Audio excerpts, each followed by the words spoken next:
Dropped. Bruce Lesane can't hold on the ball. Hunky Cooper out there to get a piece of that. Take a look at the Rattler defense. The thing that stands out here will be the secondary. Take a look at the play of Holt and Vaughn in the secondary. How well they cover, because let's face it, this has not been a really defensive team up to this point, giving up nearly 50 points a game. Yeah, they've definitely given up some big numbers, and the way they look at it, they want to try and score with Milwaukee tonight. Lesane in motion to the right, 2nd and 10. 5-step drop. A lot of time. He's going deep. He's got Lesane. Holt has him in coverage. Oh! He got his hand in there, but it appeared that Lesane had a shot at it. And Kirk, I'm not sure he shouldn't have come up with that ball.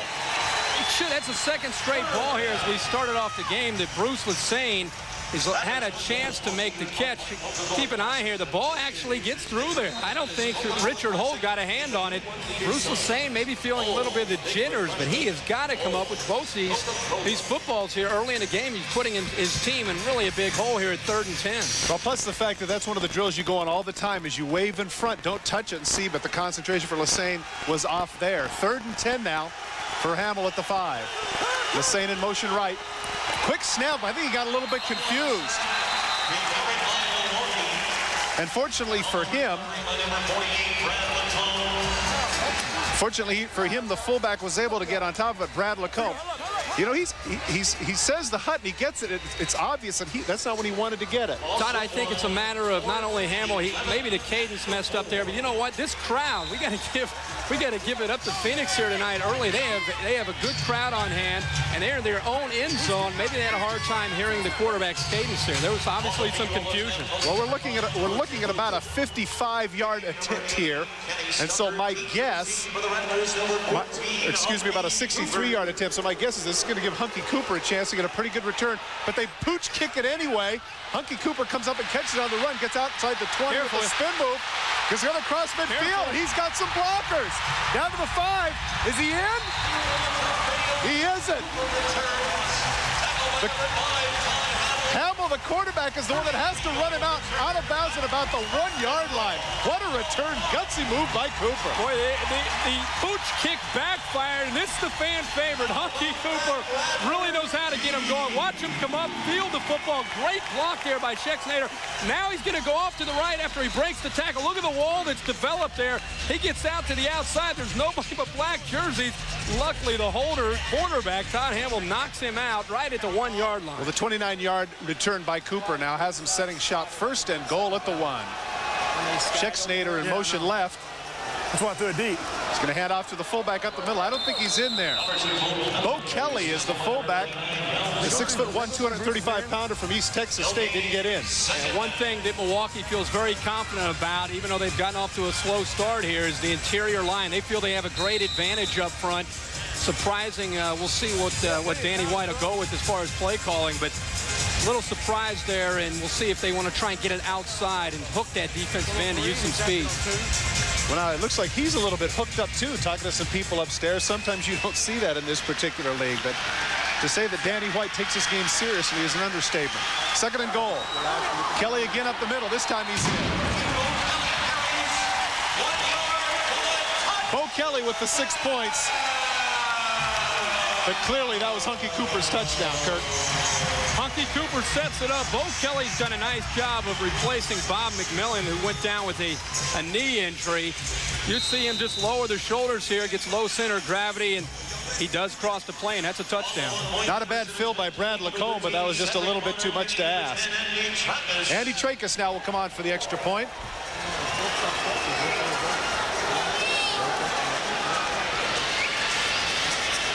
What happened to Bruce in the 90s? Think it's too high? It's good. And so as a result of the tremendous return by Hunky Cooper, the Rattlers draw first blood, 7-zip.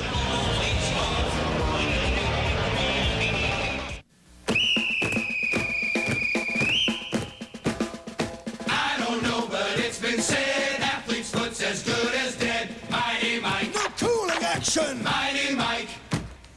Axe on contact, this I know, cause that tingle tells me so. Mighty Mike. New Mighty Mike. Stops the itch and cools the burn. to kill the germ. Athlete's foot, don't let it win. Stamp it out with Mica 10. Ladies and gentlemen, for 7th June, Rhode Island Day, see the mighty union of 5,000 international athletes extreme. And remember, that's not the bass drum you hear beating. That is your heart. The X Games, sponsored in part by Keystone Light. Another rung on the ladder to success. You've got drive, brains, a new toilet brush, and it's your birthday. Here you go, buddy. A birthday brew. Bitter beer face! Don't be surprised by bitter beer. Drink Keystone, America's least bitter beer, so there's never a bad taste, never a bitter face. Now I've got a little surprise for you. Stop making faces. Drink Keystone. Tonight's presentation of Arena Football on ESPN2 is brought to you by Mica-10.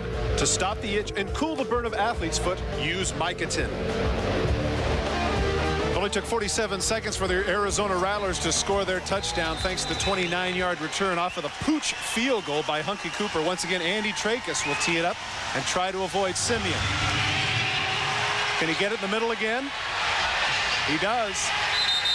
Once again, it'll be a touchback, and one of the big weapons for the Mustangs is thwarted, Kirk. You could tell that Danny White has really schooled Tracus on that this week. He's put both those babies right down the middle and held Simeon from even getting a return. Well, that's pretty impressive considering the fact that that's nine feet across. We've mentioned that over and over again. Not only is it tough on 25-yard field goals, but let alone kicking off. Very impressive by Tracus. 1st and 10 at the 5, handoff to Lacombe, and that's some good running there by Lacombe, who gets out near first down yardage at about the 14-yard line. And as you mentioned, Kirk, one of the issues they'd like to exploit, they feel like they have a better front line. Yeah, they feel they have much bigger and stronger and experienced people up front. That was just a quick hitter to Lacombe. Lacombe is 6th in the AFL in rushing, so when he gets the football, he knows what to do with it. 9 yards in the carry, 2nd and 1 at the 14. Let's go, baby.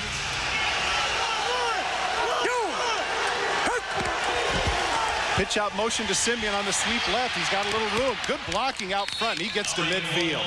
Good job by the front people of the Mustangs there. Michael Trigg, head coach of the Milwaukee Mustangs, is determined to get the football into number 81's hands. Simeon coming in motion, takes the pitch, gets outside. Great speed, and he knows what to do as well with the football. Nice job of just finding a hole, picking up the first down, getting the ball to midfield. You know, Kirk, you make a very cogent point there. Because he didn't get a chance to touch it on the kickoffs, he might be a little frustrated. Getting the ball in his hands now keeps his interest. 1st and 10 at midfield at the 25.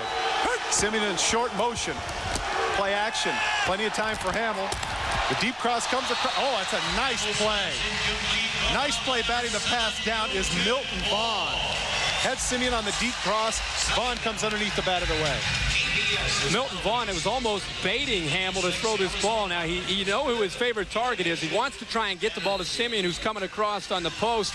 Milton Vaughn just waiting, baiting, just asking Hamill to throw the ball. Almost came up with a big interception. And while it's a little bit early, Hamill is 0 for 3. 31 tackles, leads the team. He is a hitter from his safety position. 2nd and 10 at the 25. Handoff again to Lacombe, and this time the front wall does a pretty good job of stuffing him, even though he leans forward for about a 2-yard gain. In on the tackle is Richard Ash.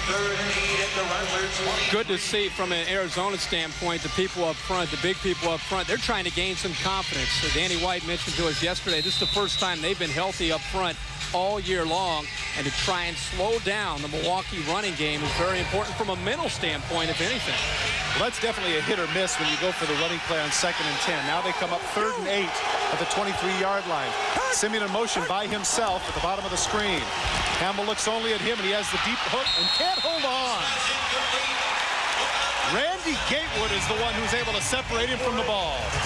Gatewood came up and made a big play. He came up a lot of contact. Simeon pushing him off the ball, showing that he's going for the streak. Just stops at about 15. And what a play there by Gatewood. Gatewood is one of these guys that is a tremendous athlete. He can play for you on both sides of the football. He has 3 interceptions, which leads this team. He is a fantastic football player. Well, this will be about a 39-yard attempt by Kenny Stucker here, and it's going to be interesting here. I dare say he's not going to go for the pooch. Mustangs need some points on the board. Kick is up. It's off. It's going to come off. Gatewood catches it at the 3. Cuts back against the grain, but he is taken down, and a good tackle by Skip Stewart. But nonetheless, a lot of frustration on the part of the Mustangs, Kurt. A lot of frustration. I think one thing that's interesting here at America West is the way these nets, how tight they are. And it was interesting there for Arizona to get the ball back.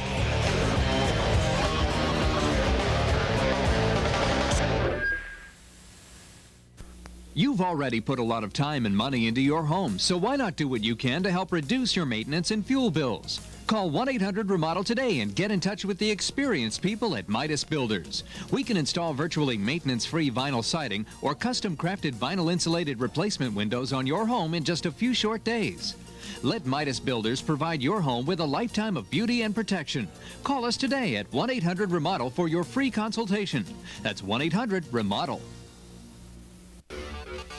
Powder, bumps, steeps. Skiing is awesome. It's the best sport, and it's even better when you're in great shape. Getting fit with Ski Prime is 2 complete workouts for only $29.95. These quickness and power drills will help you execute the dynamic movements you'll need on the slopes. Whether you ski every day or just once a year, you need Getting Fit with Ski Prime. Call 1-800-USA-TAPE to get started now. Only $29.95 for both tapes. Call 1-800-USA-TAPE. That's 1-800-USA-TAPE. Welcome back to America West Arena here in Phoenix, where Arizona has had things going their way. Not only off the missed field goal do they get the big return on the touchdown, and now they thwart the Mustangs once again, setting up shop now at about the 7.5-yard line.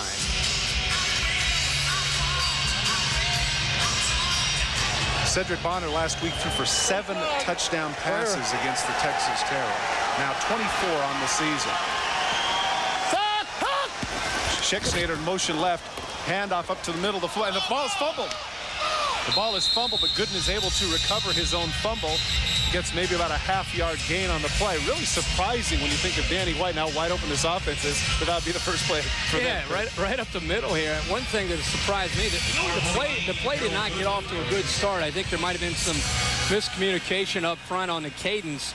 You'll see when the ball comes loose, this is a live ball. It looked like the whistle may have blown, but once the ball comes loose like that, Gooden, nice presence of mind just to get his hands on it and recover it, but they're facing a 2nd and 10 here. Well, not just a matter of presence of mind, it's he didn't want to get over and get chewed by Danny White. 2nd and 10.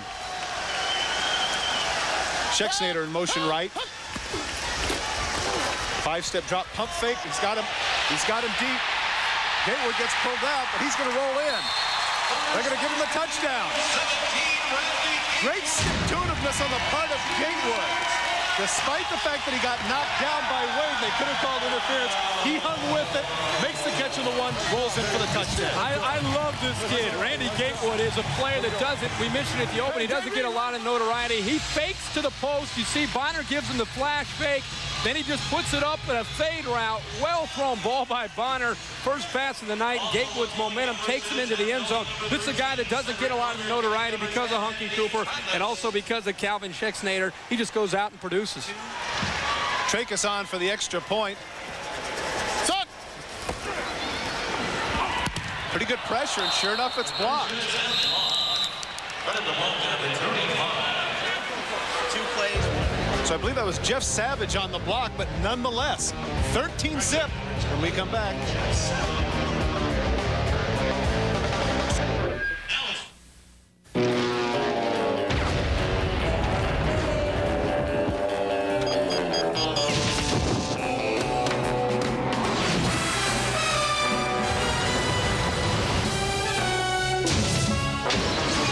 Child's play.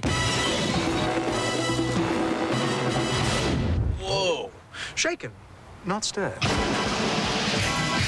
Nothing's more intense than slamming a dude. Hello, Dave.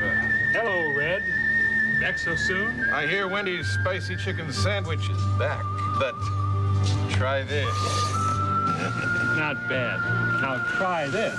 Wendy's spicy chicken is a whole breast fillet seasoned with Dave's own blend of pepper and spices for a very spicy sandwich. Too bad it's not around all the time. Didn't I tell you? People like it so much, it's on the menu full time. Wendy's spicy chicken sandwich. Now you can get it whenever you want it. I'll be back. And I'll be waiting. Randy Gatewood is the man that made the big play at the end of the defensive drive, and now on the other side comes up with a 42-yard catch for the touchdown to give Arizona the 13-0 lead. Scoring drive once again, barely a minute and a half, and of course it was the one big bomb to Gatewood that provided them with the score. Tracus now set to kick off again. Third time in less than 10 minutes already.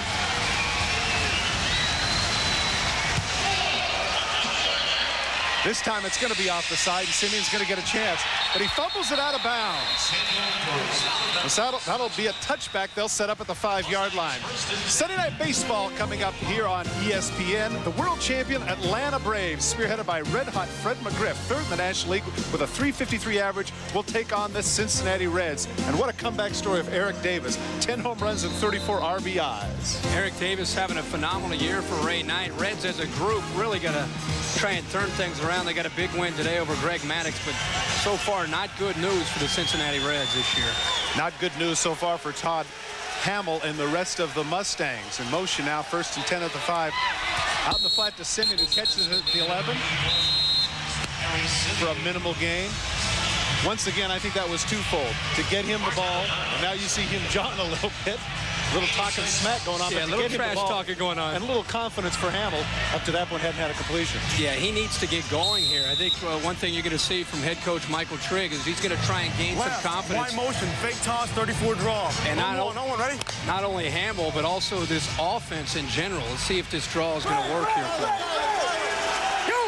Fake toss draw here. Interesting call. There it is. He's got some room. Good block to the outside, and that's Savage cutting up. And if he could have stayed in bounds, good block on the part of Brian Brummie, the guard who came out and sprung him. Savage, of course, is the man who just blocked the extra point. Big play could be later on. Yeah, you mentioned the block here that really turns him loose. Once you get a block like that in this game, it's very, very tough for a defense to slow down the run. Savage does a nice job of just getting upfield and getting as many yards as he can there. Importantly, picks up the first down. And if Milton doesn't shove him out, he might go the distance. A little confidence now for the Mustang offense. 1st and 10 at the 20. Mike Green in motion left. And there's Simeon, cuts back, and boy, he was lucky there. He turned right into Cooper. I didn't think he thought he was there. He's able to hang on to the ball. You can see right now, and this is very, very important, Michael Trigg, who is the youngest head coach in the AFL at 30 years old, told us yesterday that it's very important that they're going to get away from their game plan the way they usually attack teams. They want to try and throw the quick 3-step drop, throw the ball underneath, and allow people like Kerry Simeon and Skip Stewart to use their quickness in order to shake some tackles and get upfield and make some plays. And you see that they've had a little bit of a tough time accepting this new game plan, but it's gotten across midfield here. 2nd and 2 at about the 23. Simeon in motion left. Hamill back. He's got Simeon on the hook again at the 13-yard line. And he's shoved out of bounds. Pretty good game by Herb Duncan. They're going to continue to try and beat these defensive backs underneath. It's going to work for them here early. One of the things that I've noticed here, Kirk, that they've got to get away from, and I think the Rattlers are doing a pretty good job of this, you notice that that's the second time they've had people in Simeon's face running their mouth trying to distract him from his game. 60, Z, go. First down, ready? Well, let's see if Skip Stewart, who hasn't had a whole lot of opportunities tonight, we'll see if they can get him involved. And Stan Petrie's, he lofts it up. Oh, that's a great throw. That is a great throw. Great throw by Hamilton to Petrie. Petrie milking it for all it's worth. But I think in the case of the Mustangs, they need a little something. Petrie gets outside. Once he gets outside, whole bit on it. Vaughn has no chance to come over and make the play. It looked like they broke down in zone coverage. Nice ball here by Hamill. Just puts it up there away from the defender. And Petrie has an easy job. Just get his feet down. There's a lot of trash talking going on early in this game. We'll have to keep an eye on that as this thing continues. Stucker on for the extra point. And he's got it. So now the Mustangs are able to get on the board as a result of a nice timing pass to Petrie. 13-7 when we come back.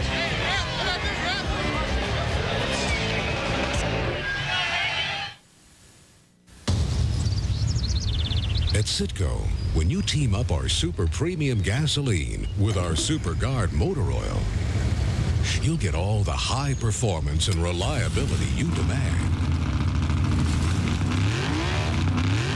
So, prepare yourself to be totally blown away. Super premium performance. Citgo says go. Well, we'll wonder whether or not that missed blocked extra point will loom big later on. But Kirk, something you pointed out, there is a lot of trash talking that's going down. And I wonder if Coach Mike Trigg is trying to tell some of the shows, hey, don't get involved in that. Just play the game. Well, I think Michael Trigg right now is trying to keep his team mentally into this football game because they have 2 tough games back-to-back against Western Conference teams. And I think he's trying to keep his team confident early in this game. Schexnayder plays it off the screen, and all of a sudden, nobody left. Stucker's going to have to make the play, and he does. He's able to hold him up just long enough for Mike Green to catch him from behind. The kick returning for the Rattlers has been outstanding, and the coverage on the part of the Mustangs has been atrocious. They have to do a better job of staying in their lanes, whether it's Schexnayder returning the kick or Hunky Cooper. Ball comes off the net here, bobbles it around a little bit, buying his time. Then he gets upfield, gets a couple blocks, a questionable clip there, and then he gets to the outside.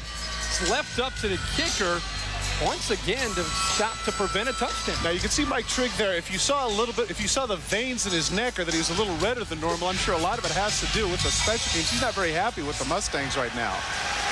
First down on the 15-yard line. Schexnayder in motion. Quick toss out into the flat and good blocking out front. Down to about the 2-yard line. What a catch. Nice job out front of the blockers, enabling Herb Duncan to get some extra yards. That's the thing that Danny White is so proud of his team. He says the strength of his team is the abundance of wide receivers. Herb Duncan comes into this game with 11 receptions, gets a quick hitter like that, gets upfield, and is able to pick up a lot of yardage. Watch Schexnayder come to the outside in motion. He knows his job. He just returned the kickoff, but he's still going to get a nice block on Wade there to really kick out. And once he did that, it was nobody could stop him. Wayne didn't do a particular job of coming up and making any kind of hit. You know, he just came into the game, and it was obvious that Schexnayder took advantage of that. He was a little bit cold, and as a result, set up. There they are at the 2-yard line. The offense is really clicking for the Rattlers. Danny White, of course, calls all the plays. Bonner comes over every time to do that, and I had a chance to chat with him before the game. And I had to laugh because he said to me, he said, Todd, you know, it's not as intense as it is in the NFL, and yet he had his game face on. We were teammates with the Cowboys years and years ago, but he didn't want to talk about any of that. He was focused on this game at hand. Danny White is very, very intense. He's been the head coach and general manager since... We have an illegal substitution, number 51 on the offense. 3-yard penalty. Repeat, first down. That would be Lance Johnson, and you can see the nod on the part of Danny White as if to say, that's my fault. Yeah, he was, as I mentioned about Danny White, he was the head coach, general manager since October of '91, and he takes this very, very seriously. And people forget when he played for the Dallas Cowboys, he was a phenomenal player with everybody talking about Troy Aikman in the 90s and Roger Staubach. Don't forget about Danny White, guided Dallas to 5 playoff appearances, and also holds the career record for most completions and touchdown passes. So Danny White had a great career for the Dallas Cowboys, and now he's enjoying coaching here in the Arena Football League. Doing an outstanding job, as you mentioned. 1994, they were the champions. Big underdogs in that game against Orlando, but they came through in a big way. Had the misfortune, I guess, really, if you think about it, of following Roger Staubach. I mean, he had an outstanding career with the Dallas Cowboys. 3 times went to the NFC Championship game, 3 straight years, in fact, 80, 81, and 82. Came up empty all 3 times. And yet, I mean, he had a terrific career, but everybody's waiting for Super Bowls. You know, if you go back and think of the catch, he was the opposing quarterback. Repeat the down, first down. A little bit of confusion on the part of the official. It is a first down because it's after the play. Getting explained now, and the clock is beginning to run, and so we're going to get a little action. Laser 11 wide throw. It's fine. I just heard it say it's fine. Great dimensions for a quarterback, Bonner. 6'4", 220. Let's go left, X loop. Laser 11, Y curl on 101. Ready? Hustle, hustle, hustle, hustle, hustle, hustle. Well, evidently after the first time, they don't have the same confidence in their running game. Going to go with the curl route. Great protection. Sidearms it, but isn't able to get it in. Good coverage on the part of the Mustangs in the secondary. Great coverage by Petrie and Michael James. Off to the right. As Bonner dropped back, he looked to the right, trying to get the ball to Herb Duncan, number 81. Then he just came off. Nice job of really showing his experience, and a nice job of coming off and just simply throwing the football away instead of taking a sack. The first quarter has come to an end with the Arizona Rattlers up by a count of 13-7, but knocking on the door at the 5-yard line. There's no fan like a hometown hockey fan, and there's no card like the official no annual fee NHL MasterCard. Call 1-800-268-5700 and apply for the only MasterCard with your favorite team's logo and no annual fee. Plus exclusive cardholder benefits. So take your shot and... with the credit card made just for hockey fans like you. The no annual fee NHL MasterCard. Call 1-800-268-5700 now to get your exclusive National Hockey League MasterCard. Welcome back to Olympic coverage. Now, the pommel horse is a great chance for the USA to move up in the medal race, and this young man is probably our best hope for gold. He's off to a good start. Oh, man, what form. He's really making this look easy. Into an L. To a handstand. Amazing! Here's the dismount, and he sticks it. Bud Light, proud sponsor of the 96 U.S. Olympic team. Now let's check in at the pole vault finals, where we're going to see some people doing... 9-time world champion, the Condor, Matt Hoffman. Oh, he's mangled countless bicycles and numerous preconceived notions performing feats hitherto deemed impossible by even the most intrepid aerialists. I believe we are in for just a bit of turbulence. Fly! The X Games, sponsored in part by Chevy Trucks.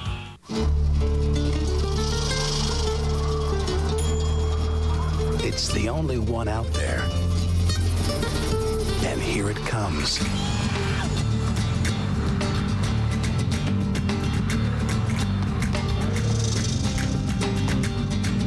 Introducing the only compact pickup to offer a third door. Okay, folks, show's over. Chevy S-Series, like a rock. Hello, everyone. Todd Christensen along with Kirk Herbstreit here at the America West Arena in Phoenix. The Arizona Rattlers 2nd and goal at the 5-yard line. You need tickets? You can call 514-TVTV. Be with us for the showdown. Rattlers in Anaheim, June 22nd at 7. Mustangs are due for a stop, Kirk. Probably going to have to stop him through the air. More likely going to see a throw here. Schexnayder in motion right. Oh, man. He wasn't offsides? That was a blur. I'm telling you, he looked like he was offsides. One thing Danny White told us yesterday, he says he likes to show a lot of different formations and a lot of different motions to try and see how the opponent is going to defend. A lot of, like Bill Walsh in the West Coast offense, and then he'll come back in the second half and take advantage of a situation when it allows itself, and maybe that's why he has the headsets on. Well, the third down efficiency, particularly for this league, not altogether effective at 38%. Mustangs hoping that continues here, 3rd and goal. Pitch out to Bo Kelly. Oh, that's a good play coming underneath. Michael James came up from the safety spot and tackles him down about the 2.5-yard line. And I'm thinking that Danny White right away decided this is 4-down territory. Definitely thinking it's 4-down territory. Michael James involved in some serious talking as well. He's in the middle of this. This is Kelly, who was a big man at 235 pounds. Look at James, who's at 6'1", 185, comes up to make the play and says, there'll be none of that coming my way. Here's a guy that was questionable an hour before kickoff. He had an arch that was really hurting him, and Michael Trigg, the head coach, said, we don't even know until an hour before kick. Fortunately for the Milwaukee Mustangs, he's out there playing. Big play here, 4th and goal. Schexnayder in motion left. And they didn't get it off. I don't think tried to draw him off sides with the back judge through the flag. We don't want it. We don't want it. We don't want it.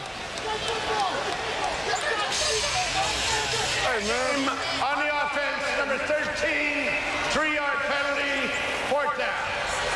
Now, naturally, you have to second-guess that. I'm thinking that Danny White, when he called the sweep on 3rd down, knew that it was going to be 4-down territory, and now he comes back with, to me, not terribly innovative, trying to drop people off sides. I don't get it. I don't think he was trying to necessarily draw him off sides there. I really think he was trying to get the play off because Bonner, the way he reacted with a late timeout, Danny White told us yesterday his 3rd down, whether he's inside the 10 like this or back, they approach a 3rd down almost like a 2nd down here. 21-yard attempt here by Trachis.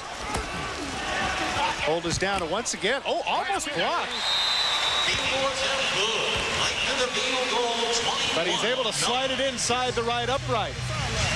And now the Rattlers are up by a 16-7 count.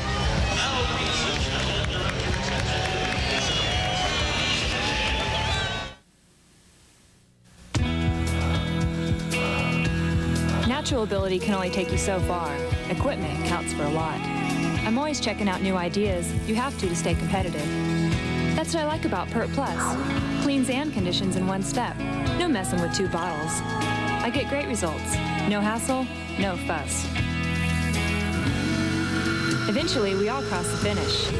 The winners just find a better way to get there. Pert Plus, great hair, no fuss. Psst, check this out. We're sorry. Your call cannot be completed as dialed. Yeah, that's right, my friend. You're not getting through.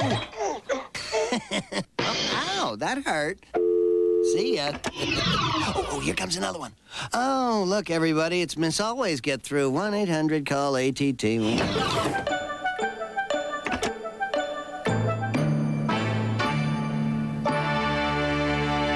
So what's the big surprise?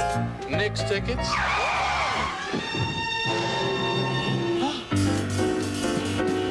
American Express. I got a little proposition. Whoa! Hey, you got my ticket! Think again, my friend. Oh, there!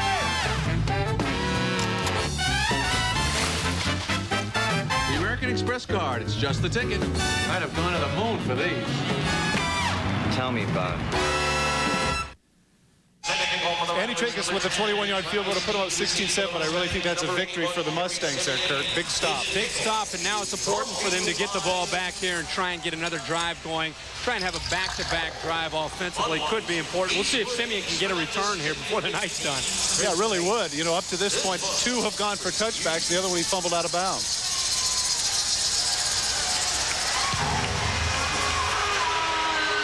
Trachis with the high kick, and he's got it in the middle.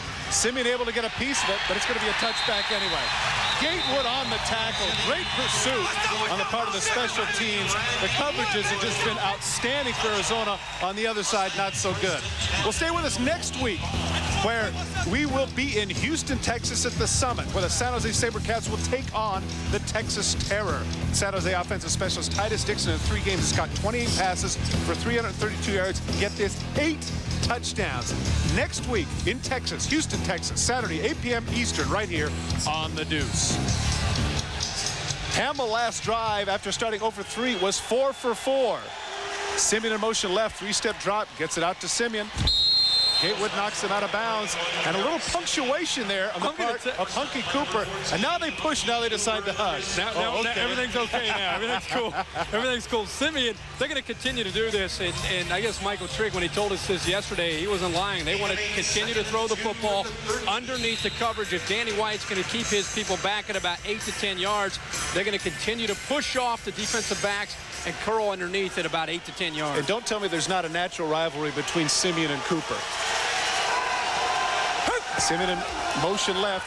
McComb with the toss, and there's Hunky Cooper, who's the one that knifes in and is able to knock him off his feet. He'll get the first down. Still, you got to give Cooper credit. Pretty good play. Great play by Cooper here. This is an offensive specialist last year. This year, he says, hey, you know, I've had enough of just being an offensive player.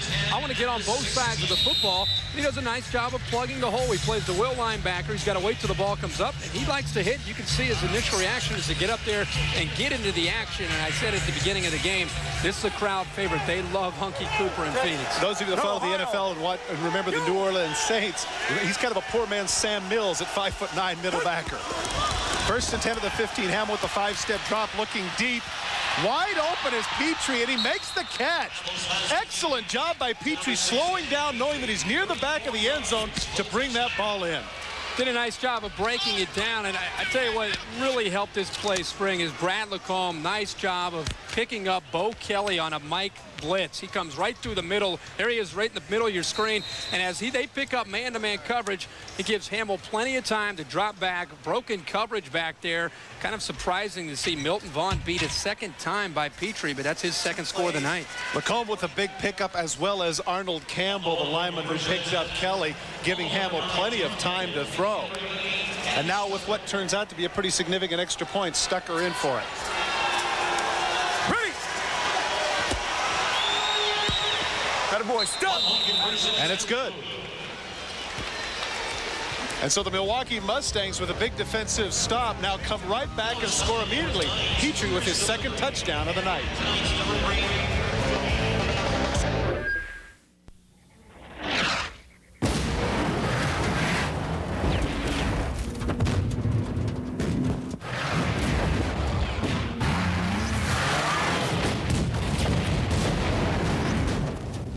You said you had fished here before.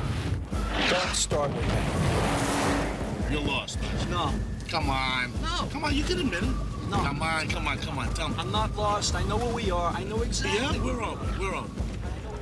Braveheart, the Academy Award-winning Best Picture, is coming to pay-per-view this spring.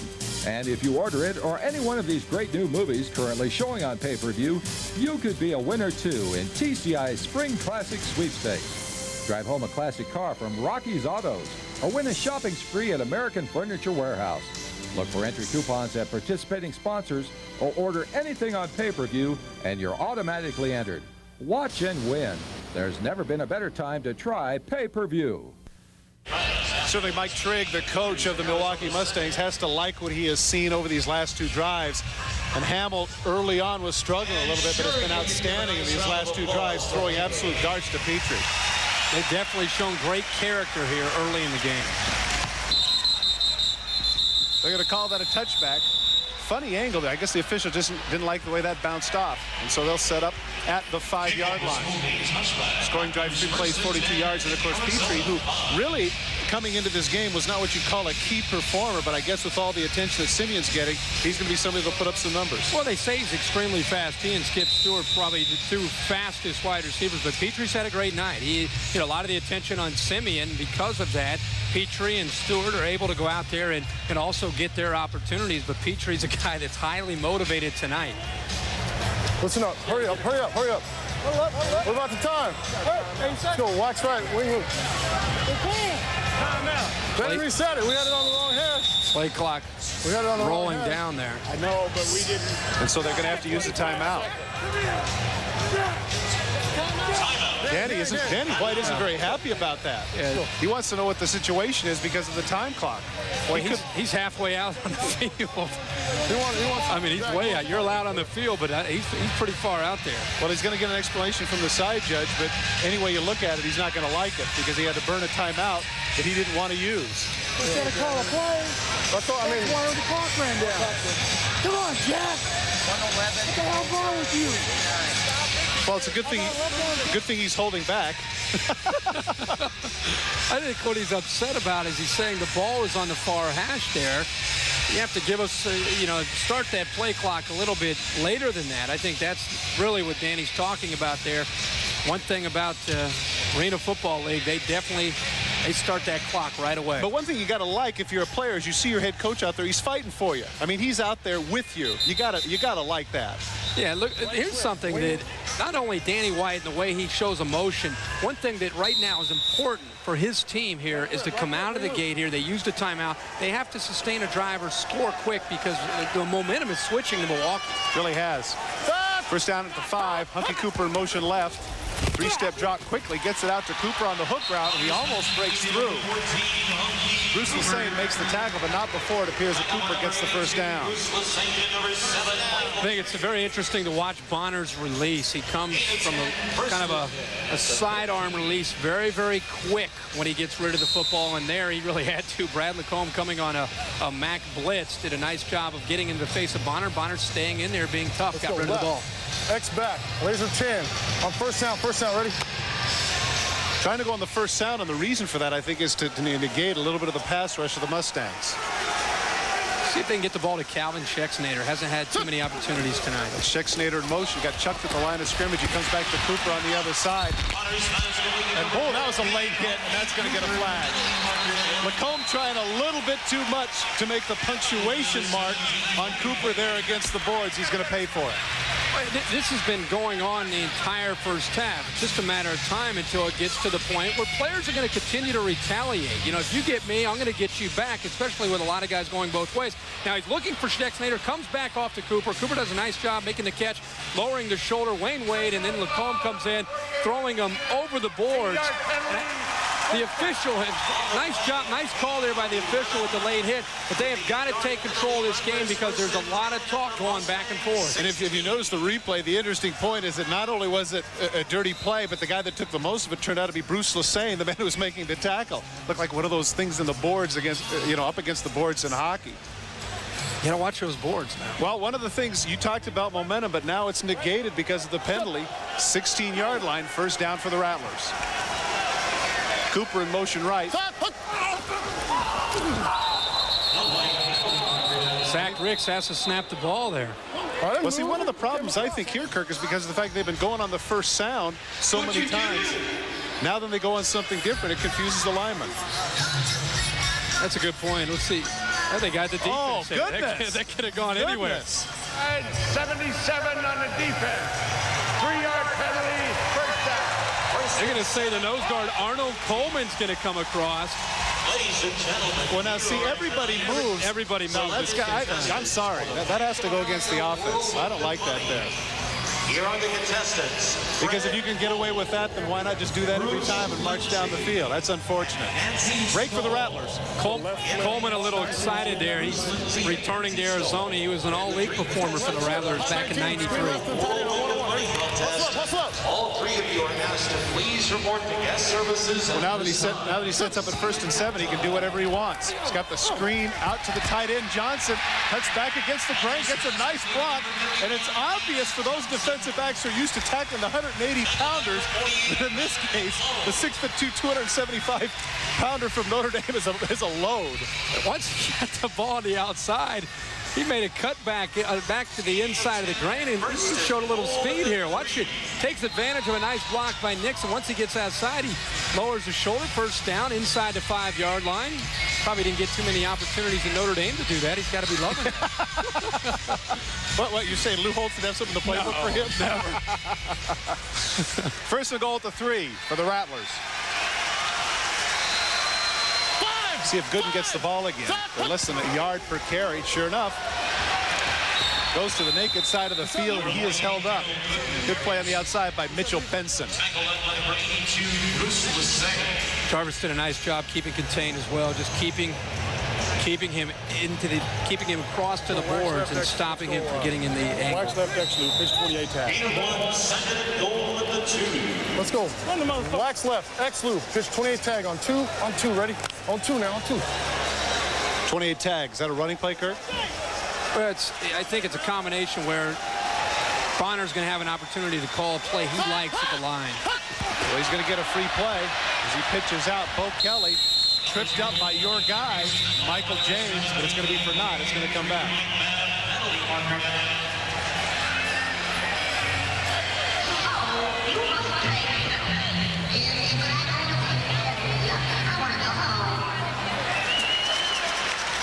The offsides against Jarvis for the second time.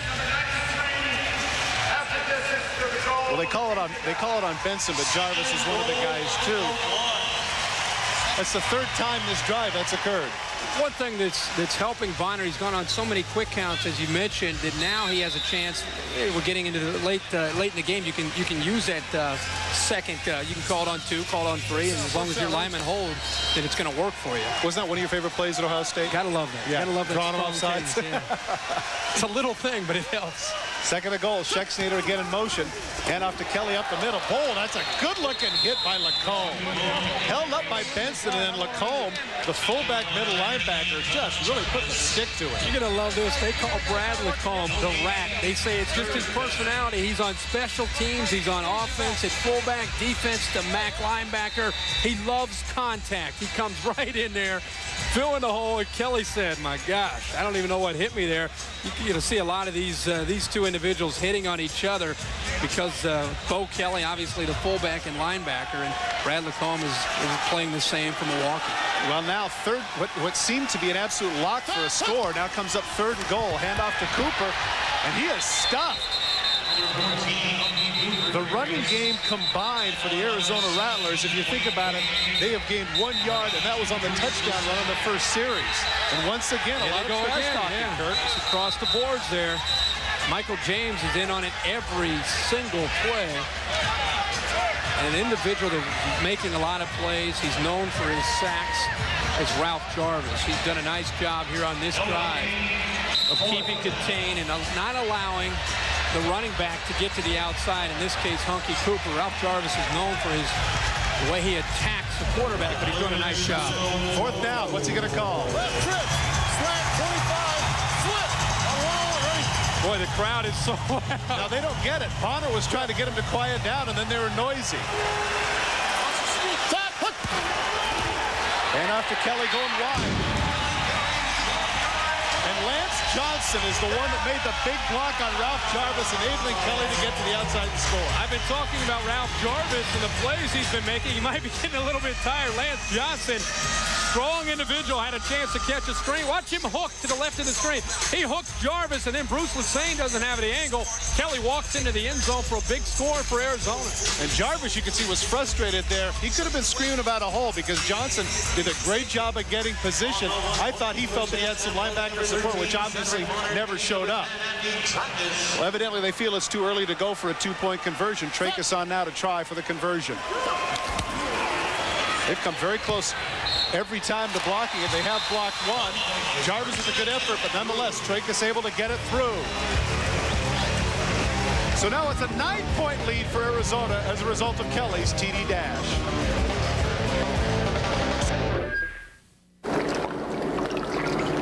To win this summer, you can perfect this twist, or this twist. Fans, just look under the red caps for a 1 in 3 chance to score Olympic Games gear, discounts on Olympic Games merchandise at Foot Locker, 20-ounce bottles of Coke, vending machines autographed by Olympians, or Chevrolet Camaros. Either way, you got a twist to score. Play Coca-Cola Red Hot Olympic Summer.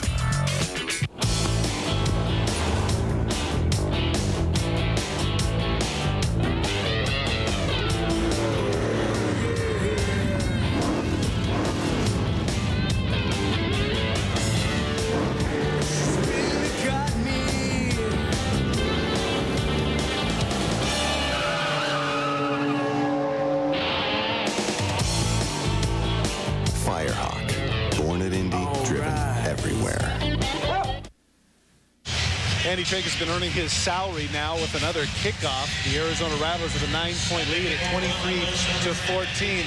And you know what?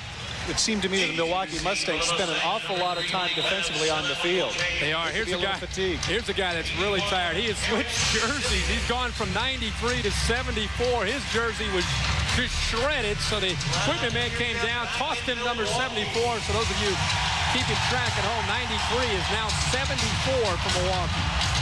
Tracus gets it in the middle, but Simeon is going to be able to return it left, and he's got some blockers. He's up the sidelines. Great blocking. Look at that. Just completely untouched. What a great job of the return team for the Mustangs. And once again, there's going to be a fight in there. And I got to tell you this, that's got to be frustration on the part of the Rattlers. That was just an outstanding job of kick blocking for the Mustangs. We've been saying the entire game that this thing is going to get out of control. There's still a little bit of a fight underneath there. And that is frustration setting in for Arizona, who've been kicking the ball away from Kerry Simeon time after time after time. He finally gets an opportunity to bring that thing out. and he does a nice job. The wall was set up. He's coming up limping. You hate to see something like that. Yeah, but Kirk Tracus did his job. He kicked it right in the middle. Like Coach said. Simeon able to, and look at the blocks here. Great double team block. They get the left, gets knocked down. He's not even going to get touched. Look at the block. Savage just leading the way. Yeah. Savage, great job. Just hammers the kicker in for the touchdown. Right there. How late is that? Well, I think that's what the flag has to be. Joe Birch, no need for that at all in this late tackle. Great job of setting up the wall by Simeon. Savage doing a nice job downfield here. He gets into the end zone. And watch Joe Birch. I mean, he's 4 or 5 yards into the end zone and makes the tackle. On the defense, personal foul. Excuse me. Personal foul was 98 on the defense. Personal foul, 81 on the offense. Penalties offset. We'll try the point. 98. Well, we'll take a look at the end. Joe Birch, as you mentioned, makes the tackle. Joe Birch makes the tackle. Now, I don't think this is necessarily the call here. Now, Simeon comes up. He's not real happy that Birch is. You can see he's through the end zone, and Birch is still holding him. There's the penalty on Simeon for throwing a blow to the face mask. Well, not that I would condone throwing a punch, but he certainly had a beef. The guy held on to his ankle for about 6 yards. Yeah. I mean, come on. There's the extra point by Stucker. It's good. You get the feeling we have not seen the end of these extracurricular activities. I think we're going to see this continue today. Well, not just football fans, but fight fans. Stay tuned.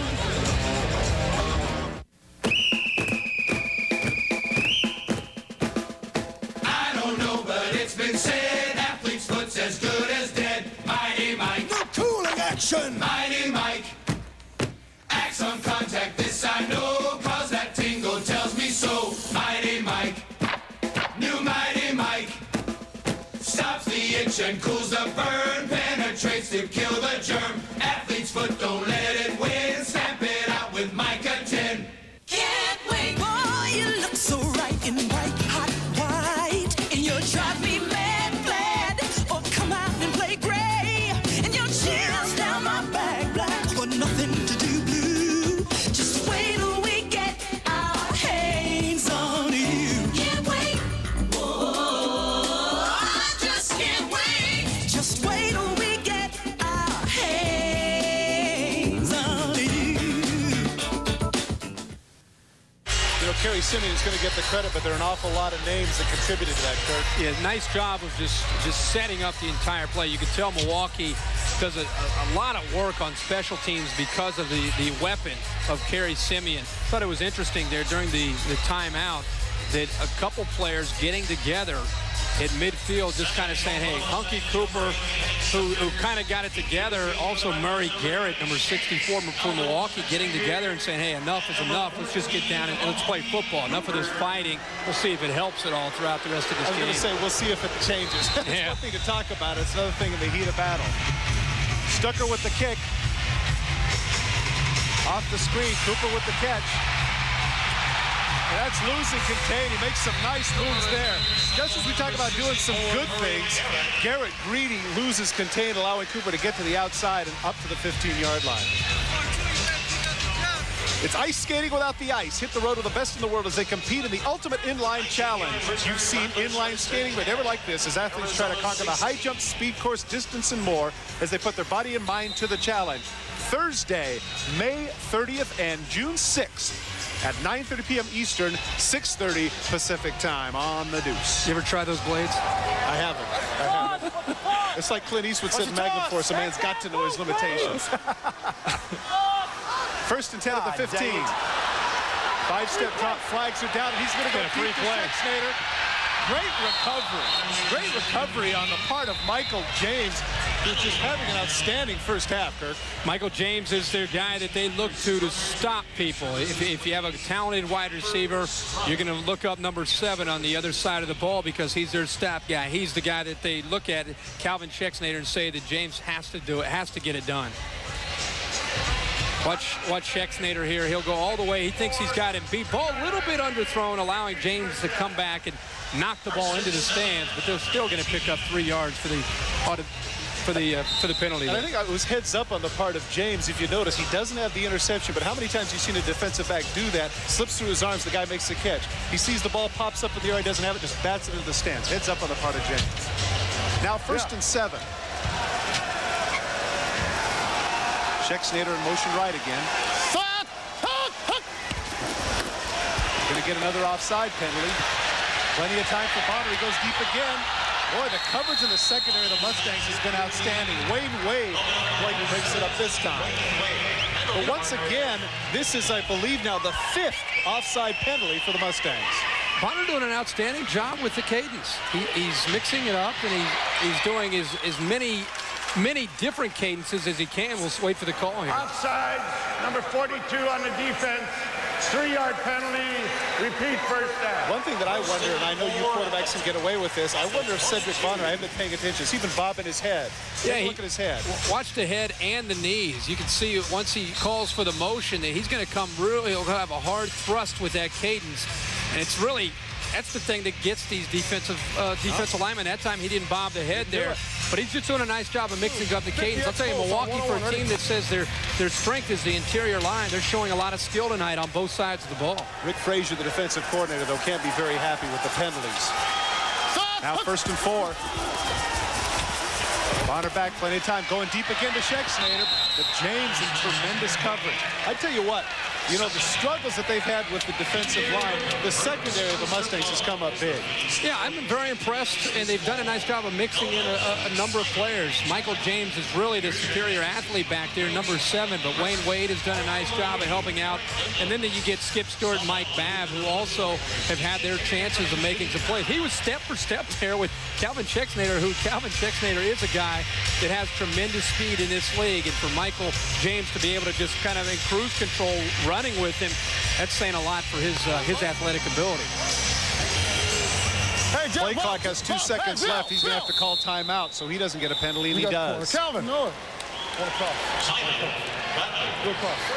So Bonner will go over and have a chat with Coach Danny White, who can't be very happy with the way Bonner's thrown the ball in these last 2 throws. But give credit again to the Mustang defense. Let me ask you something. We were talking to Danny yesterday, and he mentioned that if he sees a squat corner on some of his skill, his speed, that he feels so confident in Bonner's ability to throw the ball downfield and his receivers to beat people that he says he doesn't necessarily attack it right away.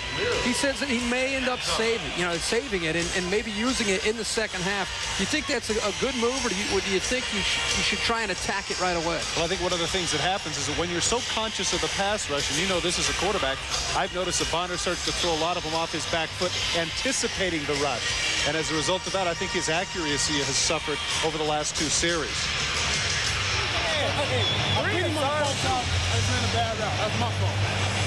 You see Calvin Schexnayder saying that it's his fault. Get a chance to listen in to Danny White and Schexnayder and see what's going to transpire here.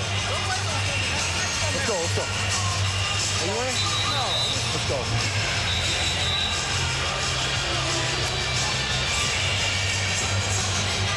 Okay, let's go left flip, wing loop, 50, wing corner, okay? Let's go. Left flip, wing loop, 50, wing corner on 2-on-2. Ready? You see him try and get the football to number 14 here, Hunky Cooper. And you're going to see him come in motion here. 5-step drop by Bonner. Let's see if it works for him. He's going to go on the corner route. He's got him beat. Touchdown. Good call, Kirk. You're exactly right.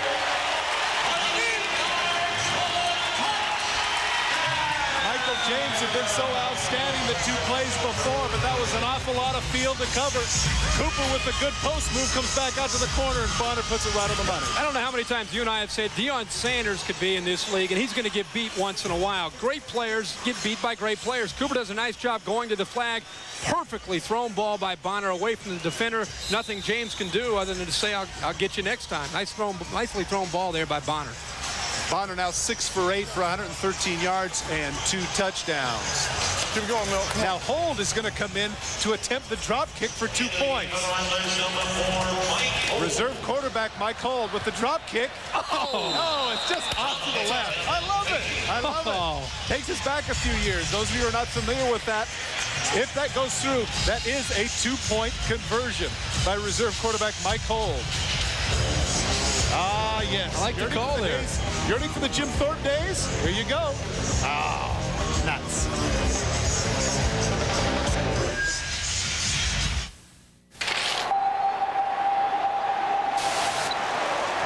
The world's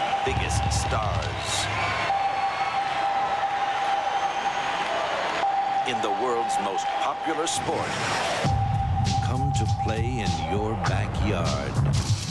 It's the birth of a new league, MLS on ESPN. LA Galaxy versus New England Revolution, Thursday at 7:30. The whole world is watching. Cedric Bonner just picking up where he left off last week, getting the big numbers, 6 for 8, as I mentioned, and 2 touchdowns. But let's take another look at the drop kick, or rather the touchdown. Bonner drops back, and as he gets back, the important thing from the outset of the play is he had plenty of time, gave Cooper enough time to have to make a fake to the post and go to the flag. And Bonner is feeling high. You mentioned he put up the big numbers last week. He was, in fact, the entire league MVP of last week, so he is continuing with the hot hand. Well, we mentioned the miss. There's Cooper now set to cover the kickoff. We mentioned the missed extra point and now the missed drop kick. Now within 8 and with a minute left, and of course, in Arena League of Football, the clock stops in the last minute. Plenty of time now for the Mustangs to get down, score, maybe even tie it before half. Yeah, time is not an issue here on this drive. Let's see if Simeon can get loose again. Kicks in the middle. Simeon makes a catch. He's going to go left. This time the coverage is much better. Number 99, Rob Stanovich, with the hit at the 3-yard line. 2 plays, 28 yards. Of course, the big one, the 28-yard touchdown to Hunky Cooper. And you saw once again, he and Simeon jawing back and forth. I'm the best offensive specialist. No, you are. No, I am. No, you are. I think there's respect there between those two, unlike some of the other trash talk. And I think between Cooper and Simeon, these two have an admiration for the skill that they have in this league with the way they're able to return the ball off these nets and really make a lot of plays for their respective teams. First down at the 3. Simeon in motion to the left. Hamill back, plenty of time. Cuts to the middle of the field, wide open. In the middle of the field, get dropped at the 24-yard line. That's Skip Stewart. 6'4" man, getting the ball out to the 23-yarder. Haven't heard his name called. Haven't heard his name very much. Skip Stewart coming across on a dig route here. This is a guy that played 1 year of organized football in high school, didn't play any college ball. He was a boxer, Golden Glove boxer, 29-3, and there he makes a nice play. He was in motion again, but he's way off sides. Now that one's going to come back. Unless Arizona decides to take the play. One of the things there is that if you're not used to it, Stewart in motion at least a good 3 yards past the line of scrimmage. Notice the pressure there, even though with the offsides, the defense of Arizona kept coming. They really feel that they can get into Todd Hamill's face and get him out of his rhythm, which is important. Yeah. All right, let's go. Hey, look who's on the football. Wing motion. And let's go 50 Z-Toy. Yeah, show it to everybody. Let's go right. Wing motion, 50 Z-choice.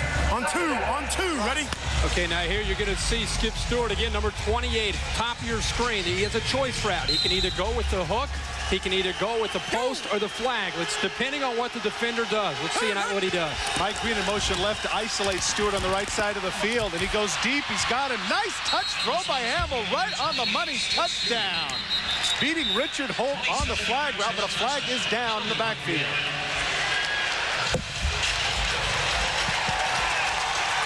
It's going to be a hold. It's going to come back. Boy, that really hurts here. Now, there's plenty of time. You can see that Hamill is a little emotional down there.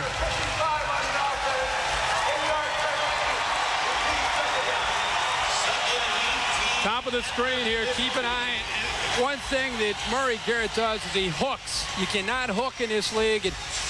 That was a questionable call. You see that quite a bit, but boy, tough call there from Milwaukee. Brian Drummond, number 55, was the man. Brian Drummond, 55, was the man who was called for the hold, but I agree with you. You rarely see that called in arena football, if for no other reason than just a flat takedown, and that's not what that was. Second and long, Hamill rolls out right.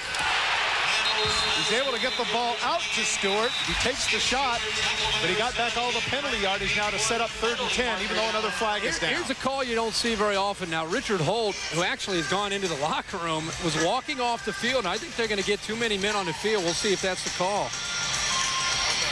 I think you're right. Hamill running for his life there, able to find Stewart. I'll be interested to see whether or not they want to take the yardage or take the down over again. I think at this point, with 26 seconds left, they might want the down again.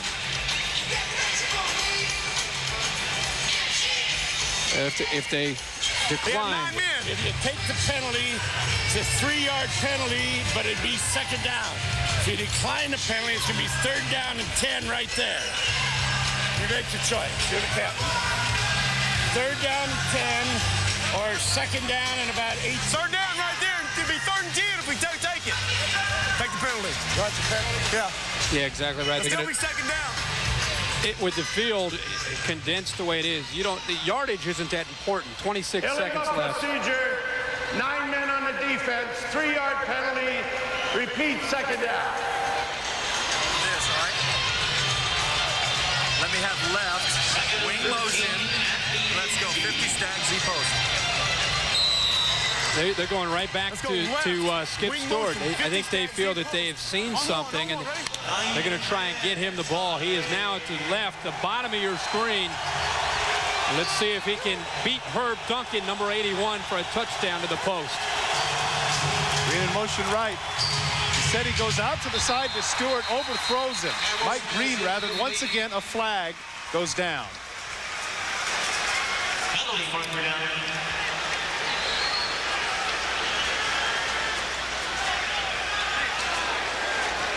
One thing that's interesting, that Michael Trigg, the head coach, calls for a Z post. Hamill, I don't know if he had his own idea what he. Defense, the linebacker was out of the box. 5-yard penalty, first down. I don't know if Hamill had his own idea of where he wanted to go with that ball, but he came off that post awfully quick. Call there. People that aren't familiar with the AFL, Arena Football League, Hunky Cooper came out of the box too early. You got to wait till the ball's thrown until you can leave that area. Well, the yardage isn't as big a deal as the fact that now it is an automatic first down. I mean, Arizona had the Mustangs on its heels, but now they set up 1st and 10 at the 22. Simeon in motion left. Catches or doesn't catch it. No, he doesn't. Looked like he bobbled on the side, and it is an incompletion. So now it'll come up 2nd down at the 22-yard line. Coach Trigg is showing a lot of confidence in his quarterback by going with the shorter routes with only 19 seconds left. He really believes that he can get it done even in that short period of time, and I guess he should. Championship quarterback with the Detroit Drive back in the late 80s. 2nd and 10. Simeon in motion left. Hamill gets the ball across. Green catches the ball down about the 16-yard line. The clock will stop there at the 16, and I'm guessing that Hamill's going to call timeout, which he does. Timeout Mustang.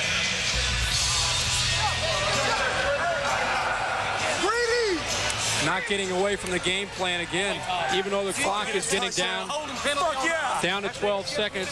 Still want to try and do their best to try and hit the underneath coverage, and that's what they've done. They put themselves in a pretty good position. You get inside the 20, you're really within striking distance. You have maybe 2 or 3 chances here at the end zone, and they feel pretty confident in their ability to be able to execute against his secondary. Interesting conversation that they're having here, because Coach Trigg is actually, Mike Trigg is actually asking Todd Hamill, what do you think? Draw, toss? He's actually asking him here because they can afford the luxury of running because they still have 2 more timeouts. They only used their first. So that's what the discussion is right now. We'll see. You know, Hamill, you can see Milwaukee still with 2, Arizona with 1, but Hamill's a guy that's been with Michael Trigg since '92. They know how each other, what they want. When one is thinking this, they don't have any problem, even though he's the head coach, and saying, Todd, what do you think will work right now? And it's good to have that kind of relationship with your quarterback. Well, on the other side of the ball, Doug Kay, defensive coordinator for Arizona, has to be concerned with the shortened field. He might be thinking zone here. Put some people in the end zone, make them beat him underneath, make them beat him with 3 or 4 plays, as opposed to 1 deep crossing route. We'll see here in just a second. First down at the 16-yard line. Green in motion left. Hamill, plenty of time, and he throws it away. Good decision. Great coverage on the part of the Rattler secondary. Here's part of the problem there, though. That play took 8 seconds. It's now down to 7 seconds. Hamill should have thrown the ball away a little bit sooner. Yeah, a little harder as well. He kind of floated that football. Could have just zipped it into the ground and actually towards his wide receiver. Saved maybe a second or 2. Let's go left. We motion back, 50 rainbow. On one, ready? 50 rainbow. Are we looking at a fade route? Rainbow here is going to be a crossing route. Well, outside wide receiver here to your left. Again, Stewart is going to try and get the ball. He's got him on the deep cross. He drops it. Ball was put on his hands, and Gatewood is able to put the knock on him. I think that if you're the quarterback, you think that that's a catchable ball, but he couldn't come up with it. Now with 1 second left, they're forced to kick the field goal. Bad management of time here, Kurt. Bad management of time. Well-executed play. Hamill, nice job stepping up into the pocket. He has exactly what he wanted according to the play called. Stewart's got to make that catch. He makes that catch. It's a completely different game going into the locker room at half. In fairness to Stewart, if he makes that catch, we say it's a great catch. If he drops it, we call it a drop, right? True. I mean, there's no middle of the road with him. If he makes it, it's fabulous. Quarterbacks are all the same. Yeah, I know you are. And receivers are all the same, too. All right, you're right. 32-yard attempt here by Stucker. This will be the end of the half. And it's no good. Schexnayder content just to catch the ball. And now the momentum that the Mustangs have, although the flag is down. Penalty marker down. They may get another shot. They here. might. Now, the next thing is, do you go for the touchdown or do you go for a kick again? We have an illegal outside rush. Number 14 will have an untimed down. 5-yard penalty. First down, untimed down. And Danny White can't be very happy about that simply because of the fact that it's, hey, Hunky Cooper. That's your veteran. There's your guy. There's the case of, yes, we want you to do everything, but don't do too much of everything. And in this case, trying to block the field goal, he costs them a down. There he is at the bottom of the screen. Comes around to the outside, and actually you cannot rush like that. He got too far to the outside. And so the people at home understand that when that tackle leans down, he has to take the inside rush. If he takes the outside rush in that case, that's illegal. He got called for it.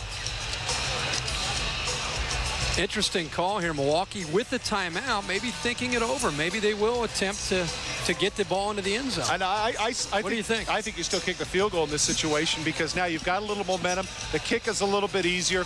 Punch it through, because if you go for it in this situation and don't get it, that gives a lot of added momentum to the Rattlers. I agree with the kick, but it's just surprising to go with the timeout. The timing of the timeout here, and I think they're going to continue to give it a shot and kick the football here with Kenny Stucker, but I'm just surprised here by Michael Trigg and calling the timeout. Stay with us at halftime because we'll give you a very inside look. We're going to give you the opportunity to go inside the locker room and hear some of the conversations of both coaches, Trigg and White. So get yourself something to eat, but come back so you too can be involved in the strategic process. Better have our sensor on the way this game's gone. 27-yarder now for Stucker. Good hold. This time it's good. So the costly mistake on the part of Hunky Cooper looms big, because instead of having the 8-point lead, they now have a 5-point lead, courtesy of Stucker. Excellent first half of football. The Milwaukee Mustangs undefeated, hanging tough though, down by 5 when we come back.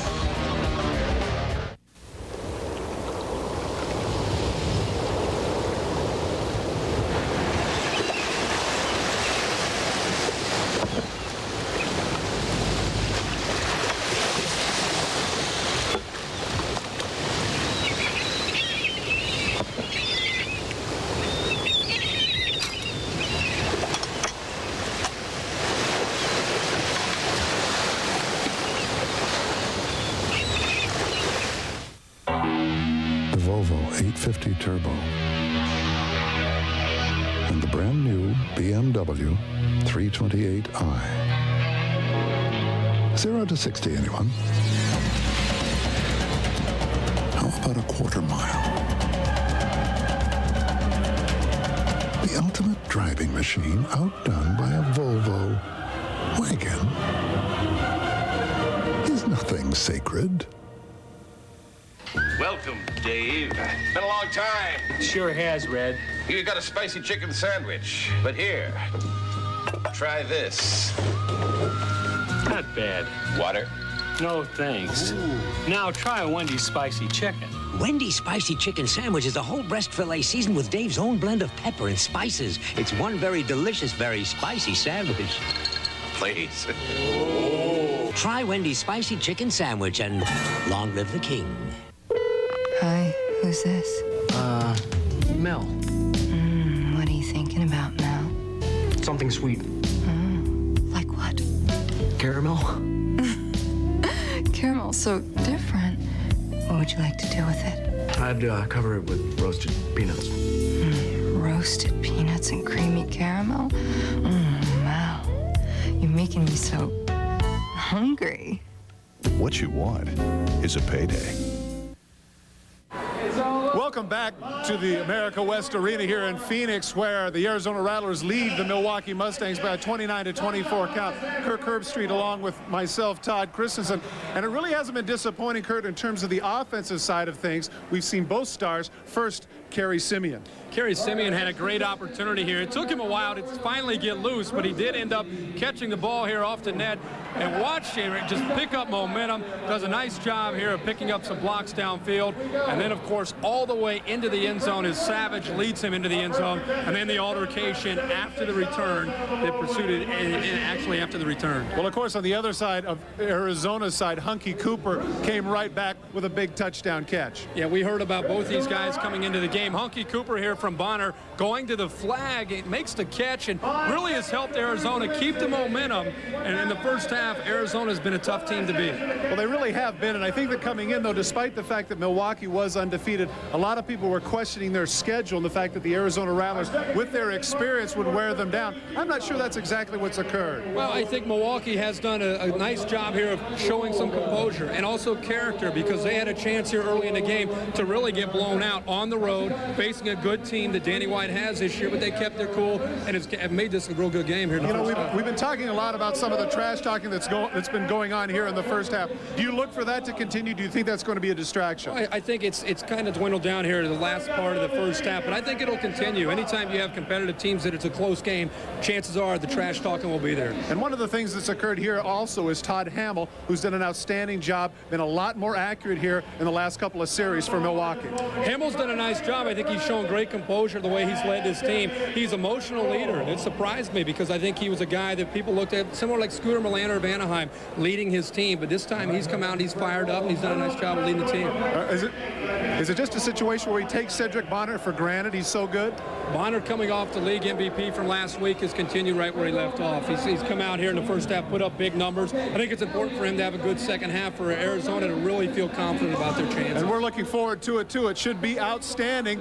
There you get a chance to see in the locker room. That's where we'll take you when we come back after this break. There's no fan like a hometown hockey fan, and there's no card like the official no annual fee NHL MasterCard. Call 1-800-268-5700 and apply for the only MasterCard with your favorite team's logo and no annual fee. Plus exclusive cardholder benefits. So take your shot and... with the credit card made just for hockey fans like you. The no annual fee NHL MasterCard. Call 1-800-268-5700 now to get your exclusive National Hockey League MasterCard. I'm Jim McKay with another update from the 2020 Global Games. Little Jacqueline Keller captured the gold today on the highly uneven bars, while Austria's gentle giant Milos dominated the one-ton powerlift. The highlight of the day so far was the record-breaking 300-meter dolphin relay. The world of sports has evolved since all sport. Now with B vitamins, athletes need to unlock carbohydrate energy. It's more than a thirst quencher, it's a body quencher. Coming up later, the graduated hurdles. Well, Doc, it all started about a year or so ago. I started hearing these voices everywhere I went. 10 cents a minute, 1 dime, and it's good forever. Good idea. Sometimes I hear this strange counting. 1 minute, 2 minutes, 1 minute, 2 minutes. Now I can't go anywhere without the voices. Doc, in all your years, does it remind you of anything? Doc? Doc? Actually, Caddis, it reminds me that I want to call Sprint for that dime rate myself. Boy. Sprint Cents. Call now for 10 cents a minute. All you got to do is try to fight through. Coach, 4 minutes. And go right to the corner like that. 4 minutes. Okay. Everybody clear on that? Fire, dive, 32, T corner. We didn't run away. He's trying to come at him. Okay. Come on, run at him. Okay, let's do this. Okay. Tight end. What I want you to do is hit the end. Inside. Okay. Okay. We run it this side. We fire dive 32. T1. Over here, fire dive 31. T1. Everybody just block your man. Okay? Just fire. Okay, simple play. Now, guys, we cost ourselves 4 points on illegal substitution. Sass! And I know they're holding men on one play after tell you, we had 3 damn takedowns at the quarterback, all 3 of our defensive linemen. Now, you guys on the ends have got to work the line judges and the nose guard. You've got to work the umpire. Now, they told no more nose picks, okay? No more nose picks. If we can get some of those takedowns called on our defensive line, I think we'll have a chance to have some pressure on the quarterback. Now, we can't run the nose picking where he said even if we don't touch the center, we're going to call it. So that's out. Hey, men, somebody's got to leave here with 5 wins. If we play too damn hard, we practice too damn hard, and we got too damn much football left the rest of the year. Let's get up there, ass. Let's take it down. Let's go. Decidedly different situation here in the 2 locker rooms. You saw Danny White with the analytical approach, and of course Rick Frazier, the defensive coordinator for Milwaukee, being a little bit more animated, trying to fire his group up. Well, when you talk to the Milwaukee people, Rick Frazier is the guy that they say has turned this defense around this year. He's very animated. He gets them fired up, and a lot of times that's what a defense needs. They need that kick to get them going, and I think here in the second half, he realizes the importance of a good second half for his defense in order to keep in this game. And what does Milwaukee have to do to get back into this and remain undefeated? I think they need to come out early in the second half and show that they're here and that they're legitimate and they want to compete here in the second half, because so many times you get on the road, you have a great first half, and then you fall apart in the second half. I think it's important for them to keep their composure like we saw in the first half and to fight through here in the second half.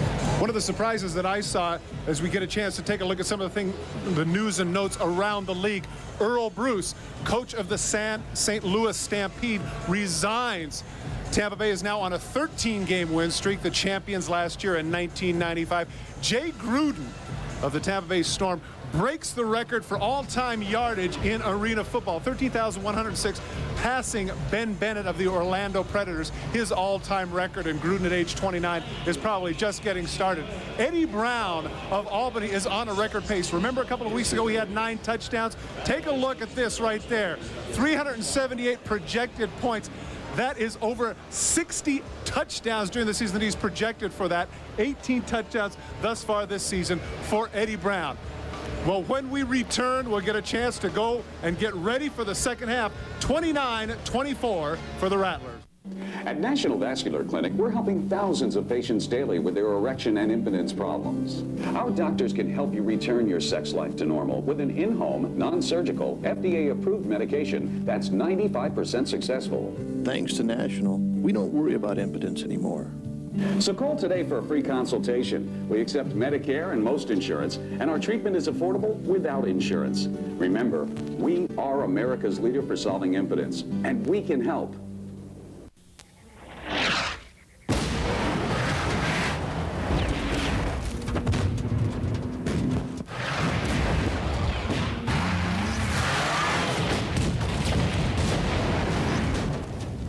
You said you had fished here before.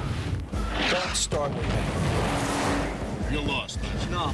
Come on. No. Come on, you can admit it. No. Come on. Tell me. I'm not lost. I know where we are. I know exactly. Yeah, we're on. And welcome back to Phoenix, Arizona, where the score is Arizona 29 and Milwaukee 24. Take a look at some of the halftime statistics. Arizona, surprisingly, has only thrown the ball 8 times, but obviously they've thrown it effectively, only 5 yards rushing, which really I don't think is that big of a deal. The thing that stands out to me, Kirk, the penalties. 6 by Milwaukee. A couple of those penalties kept drives going for the Rattlers. Yeah, the penalties are surprising. Rushing yards by Milwaukee, 33-5. Arizona's been able to hit quickly, and that's something that I think Cedric Bonner and his receiving corps bring to the table. You're going to see Arizona get the ball first here in the second half. Let's see what kind of return Hunky actually can get back. Hunky Cooper can get back and to give Cedric Bonner some good field position here in this first drive. I think it's very important to come out of the gate here in the second half for both teams to just kind of show what kind of half they intend to have here. Here's the kick by Stucker. Touchback. Perfect. Take a look around the league. You see Orlando defeating Connecticut. Of course, Barry Wagner, Iron Man and most valuable player, is still not healthy. Florida with a big win over Charlotte. Crash Jensen gets his head coaching win there. Tampa Bay defeats San Jose, remains undefeated. St. Louis, 66. It's a big win. Without Earl Bruce, big win, 66-56 over Albany and Iowa and Memphis in a very low-scoring affair, 27-25. Checks Nader in motion right. First and 10 at the 5. Quick drop, batted down. That's Lacombe coming in on the blitz, having an outstanding game. Lacombe, they refer to him as the Rat. He comes on both sides of the football. He's really a guy that comes in. He's a tough guy with great competitive spirit. He comes once again, kind of feeling it, reads the quick three-step drop, does a nice job of recognizing the three-step drop, throwing the hands up in the air, and as a MAC linebacker in this league, you have to be able to recognize things like that. I should also mention on that scoreboard after Tampa Bay's victory tonight, it's not 13 now, it's 14 straight victories that they have had, counting the streak started last season in 95. Cooper in motion left. Second and 10. Out to the flat, he's got Gatewood. Tackled by James from behind, but not before he gets across midfield.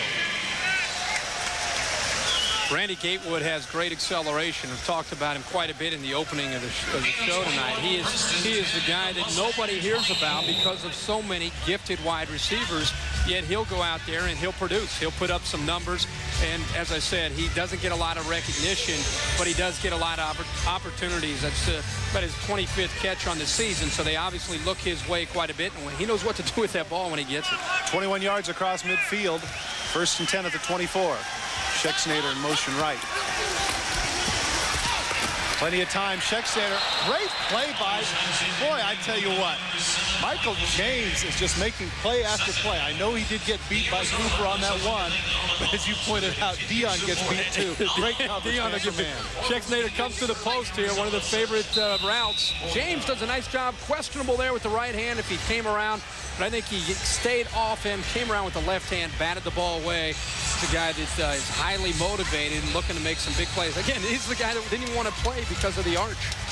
I would say in that case, though, with the hand, no blood, no foul. That's right. Tough to be a defensive back in this game. Schexnayder in motion, second and 10. Cut it back, Will. Pitch out to Bailey. Gets some pretty good yardage. Kelly, rather. Bonner's trying to help him out there as he's in the middle of his run. Cut back. But he does a nice job of picking up some yardage there as he gets to the outside. Gets to the outside. Kelly, as you see here, Ash does a nice job of hooking in Mitchell Benson, and when he does that, it allows him to get to the outside, puts him at least within a 3rd and 5. Could be a good time here to go deep. Well, with that run right there, they more than doubled their yardage at halftime. They had 8 carries for 4 yards in total. So Danny White picking an interesting time to try and establish the run. 3rd and 5 at the 19. Schexnayder in motion left. Clock ran out on Bonner there. Well, that's a big penalty.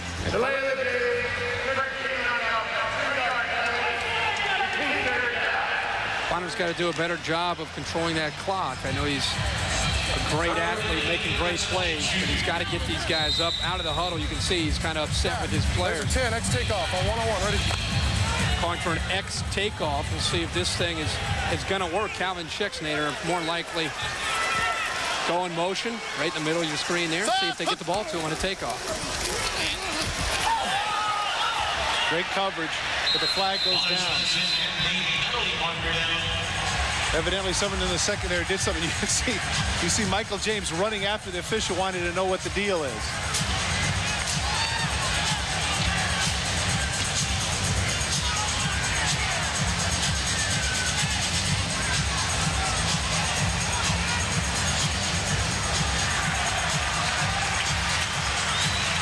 Michael James is the culprit, I guess.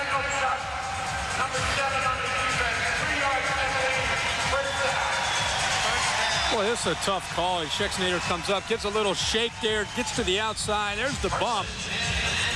And by rule, you cannot bump downfield like that, James, and the ball was up in the air. Well, of course, in the case of James, I'm thinking to myself that that's what I would do anyway, because if he lets him go on the hook and go, he's beaten, it's a touchdown. So, okay, we'll give him the first down and 3 yards and make him do it over again. First down at the 18-yard line. Schexnayder in motion left. 5-step drop. He's got Schexnayder, but he throws a little bit low. James once again on the coverage. Are they picking on him? Well, I think they feel really confident with this post. Schexnayder's their guy that they like to throw the ball downfield to. They've been throwing the post off to the right. This time they line Schexnayder up on the left, goes into motion. They feel that he can build up such great momentum that he can take James to the post. But James, to his credit, is making plays. Bonner 1 for 4 in this drive, struggling a bit. 2nd and 10 at the 18. No motion, 3-step quick drop, comes back, just throws it away. He's going to get it picked. Terrible throw. Picked off by Mike Babb. And there was an absolutely bad decision on the part of Bonner. He's about to get sacked. There's where he should have taken the sack. Instead, he throws it up for grabs, gets it picked. He's still trying to get a better feel for that and learn from this. You can see he wanted the screen. The screen's taken. Benson doing a nice job of putting the pressure on. Got to take the sack. He throws it up. Babb just a very easy interception there. And that's one time the quarterback has got to eat that or throw it up in row 6, get it away from the defender, and allow his offense another chance to make the play. How to speak Australian.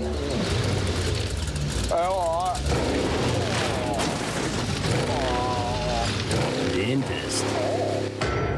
Beer. Foster's. Australian for beer. When sports cream, when legs are sore, when backs ache, when muscles hurt. Wise Sports Cream, rubbing it in brings fast pain relief. No medicine-y smell. Wise Sports Cream, because it works. Jesse, you're next. I'm all yours. Save it for the stage, Romeo. Carol always gives it to me straight. Like when she told me about my... I told him about Head & Shoulders. Regular shampoos just rinse flakes away so they could come back. Head & Shoulders helps prevent flakes from even forming. You see the difference? You look great. Thanks, but will it get me this part? Couldn't hurt. Head & Shoulders, because great hair can't have flakes. Hey, break a leg. Welcome, Olympic basketball teams. As a host to this year's Olympic Games, me, Akim Olajuwon, and the rest of American Dream Team are going to treat these guys for lunch.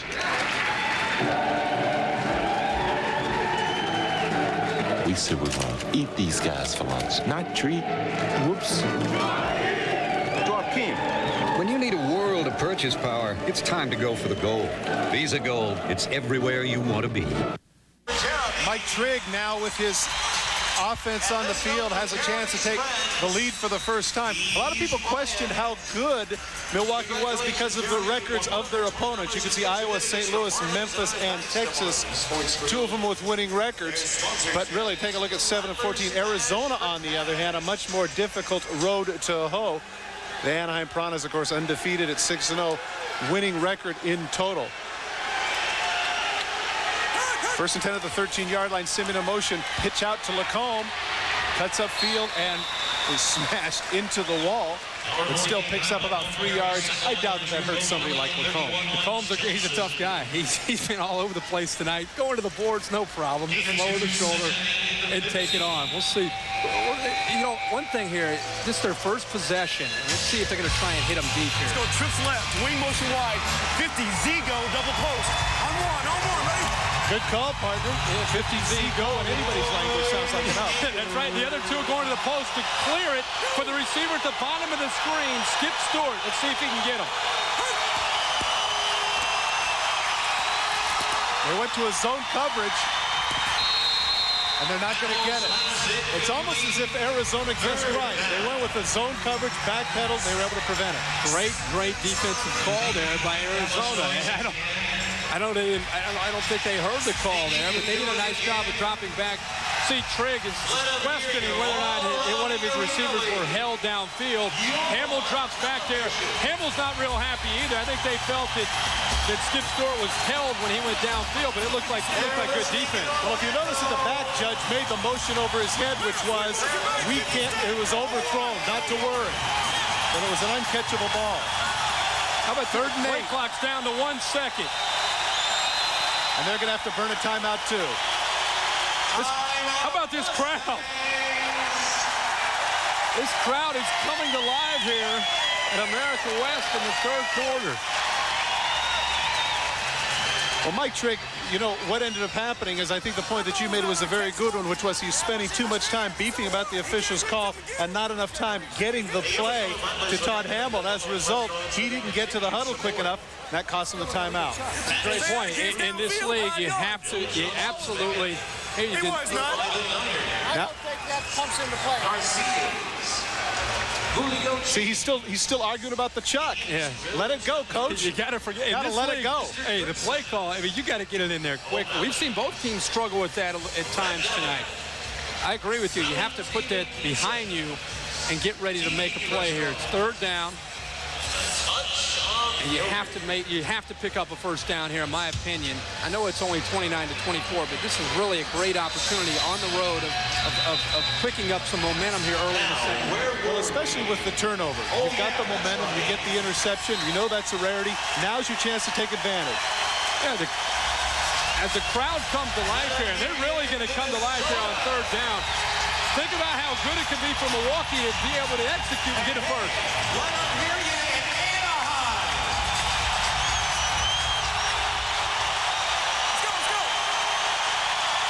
Third and 8, just outside the 15. Lassane in motion left. They're going to go with the quick screen, but I think, oh, that's a great play. Bo Kelly is able to get out along with Richard Holt to prevent the first down. In fact, they barely gained a yard. I question that call, Kurt. A little surprising here. Have we forgotten about number 81, Kerry Simeon? I mean, coming into the game, this is your guy. This is your guy, not only your return man, but he's your go-to guy on crucial situations. I understand that Stewart's had a good night, but Kerry Simeon is a fantastic player, and he was isolated off to the right of the top of the screen, and he could have had a great opportunity to make a play. Well, we're looking at about a 49-yard attempt, and even if this were to go through, I think this is a major victory for the Arizona defense. Keep in mind, Hunky Cooper is back to return. Got some distance, but it's going to be wide left, and you're right. Cooper's going to have some room to bring it back. Gets to the outside, picks up a wave. Down the sidelines, cuts back to the middle. He's still on his feet. He goes the distance. What a run back by Hunky Cooper.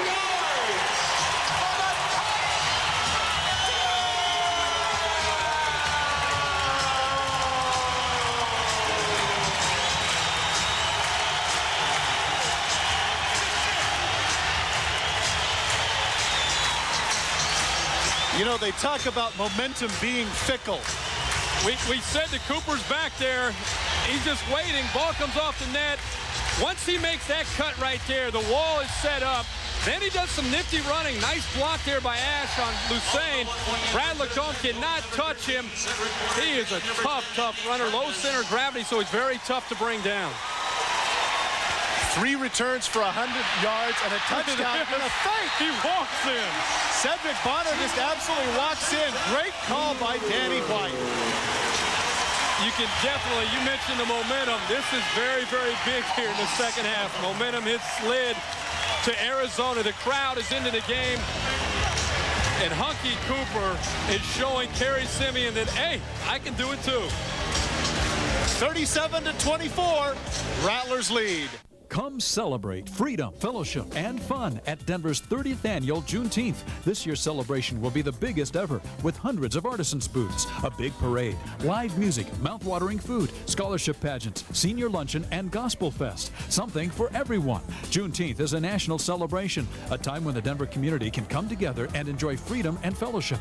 Bring the whole family to a fun-filled celebration at a cultural destination. The 30th annual Juneteenth celebration. Come celebrate. Windish RV Center is having a gigantic winter reduction sale. New Class A's, including the all-new Imperial Diesel Pusher. New Class C's, trailers, fifth wheels, and pop-ups. 9.5 acres with over 200 units in stock. Huge used RV savings. Trailer payments start as low as $99 a month. We've got something for everyone. Factory-trained techs, 24 service bays. Windish RV, where service counts after the sale. Low down, low rates, low payments. Going on now at the giant winter reduction sale. Windish RV Center, West 6th Avenue in Sims. Hunky Cooper's 52-yard return with a missed field goal has ignited this crowd. And this is the first time all game, I believe, Kirk, that we've seen this man on the bench. 3 returns for 100 yards and a touchdown, 3 receptions, 48 yards, and 1 touchdown. Now James takes it. Oh, what a stick! Henry Milton with a big hit. James couldn't decide whether to give the ball to Simeon or not. I'm guessing he should have. So is he. So is he. Simeon thinks he's going to get the ball. James takes it. He says, oh, well, I'm going to take this thing out. Here comes, boom, right through him. Beautifully, perfectly formed tackle there by Henry Milton. Well, Michael James has done some good things tonight, but clearly they want to get the ball in the hands of Simeon. There's no reason for him to step in front of that deflection. 1st and 10 now with the Mustangs, down 13 at the 5-yard line. 3-step drop gets it to Simeon. And once again, situation where he wants to take the crowd out of it, get him with the safe pass. I like that call. Quick snap at the line. They broke the huddle extremely quick. That's the experience of a coach and Michael Trigg, and getting it at his quarterback up to the line, getting that quick hitter, picking up 7 or 8 yards, and putting your team in a pretty good position. They have to get a drive here to try and take this crowd out of the game and also get back in the football game. And get the ball in the hands of Simeon. That's right. 2nd and 3, goes to the other side with it. Petrie, of course, who we talked a lot about early on with the 2 touchdown catches, was kind of a disappearing act there in the 2nd quarter. I think what's happening at this point, Milwaukee has done such a nice job of getting underneath the quick hook at about 5 to 7 yards that Arizona is slowly starting to cheat up. And I think that's when you see a hook and go. I don't know if that's going to happen here on this drive, but Arizona is putting themselves in a position where they're starting to guess a little bit on Milwaukee. There it was. He had the fake, but he comes back to the other side, and Simeon wide open on the out route. You called it there, but they weren't fooled. Yeah, I think the exact play right there, Hamill did a pump to Petrie, but what was interesting there, Arizona's playing, it's a chess game. Arizona is sitting back in zone. Simeon is a decoy. He is really just an outlet in case the primary receiver is not there, and in that case, they drop back to a zone, get out of the man-to-man coverage, and the play is Floyd.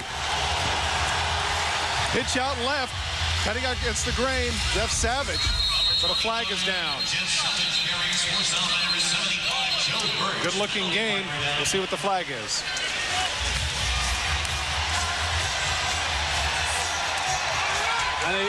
I think Hamill's mouth might have caught up to him there. He's been questioning a lot of calls tonight. I think this may be a double flag here.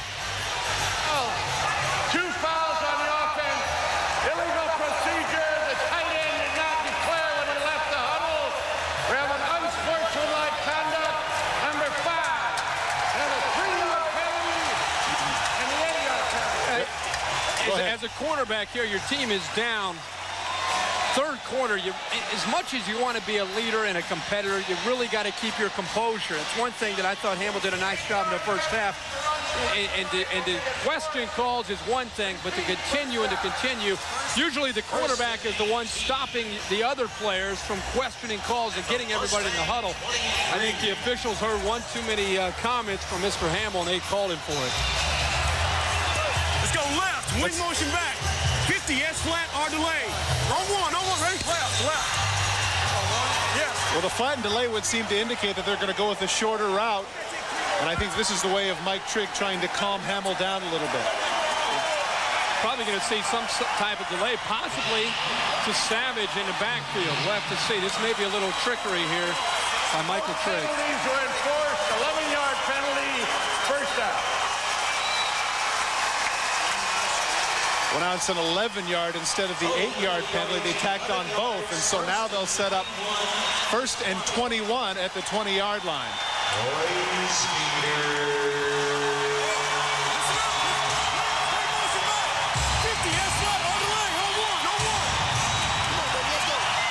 Yeah, you just saw he got patted on the head by one of his linemen for the very thing that you just said.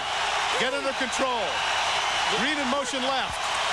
Look for Savage to slip. They got him out in the flat. Good call. Look at Savage. Oh, goodness. Fumble. Was he out of bounds? And the answer is yes, he was out of bounds. And so the ball rolls out of the end zone. It's not a touchback. Nearly getting the first down. We'll see where the measurement is.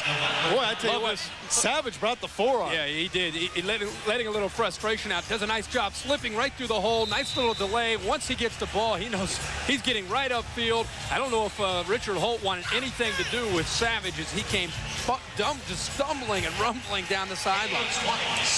Good size for a fullback there, 257 pounds. He showed some pretty good speed as well. Simeon in motion, gets the toss, cuts back, and gets hammered by his own man. Randy Hart, lineman, pulls out and actually knocks Simeon down. Boy, that's frustrating. Randy Hart at 6'5", 295 pounds. You got a feel for Kerry Simeon. Boom! Just tackles his own man with just brute strength. Third down inside the 15. This is definitely four-down territory. That's a big loss of 2 there because they really had about 1.5 yards to go after Savage's big run. Now a crucial 3rd and 3. Simeon in motion left. 5-step drop, pump fake, has Simeon. Oh, great play. Herb Duncan is the one able to cut in front of Simeon and bat it down, and we've got a little problem around the quarterback. Right in midfield there. Once again, there are not going to be any flags. The officials all over it. But Simeon had his man beat. He was coming across on a crossing route, and Hamill just kind of telegraphed it, and he laid it up and in the air, giving Herb Duncan plenty of time to close on it and then bat the ball away. And I'll tell you what, Milwaukee lucky that Duncan did not come up with the interception there. Well, I think the other thing, too, is that Simeon didn't run a very good route. He didn't make any kind of move, just ran across the field, gave Duncan plenty of time to come in. Now, I got to ask you something here. Are you surprised here, kicking the field goal? I know that cuts the lead to 10, but I really thought this was 4-down territory. Stucker with a 28-yarder, and it's good. And so we'll get a chance to debate that coming out of commercial, okay? They get back within 10 with 2:21 remaining.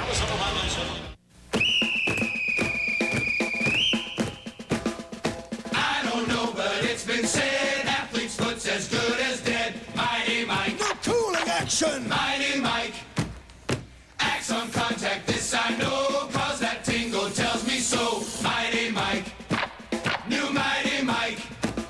Stops the itch and cools the burn. Penetrates to kill the germ. Athlete's foot, don't let it win. Stamp it out with Micah 10. To win this summer, you can perfect this twist, or this twist.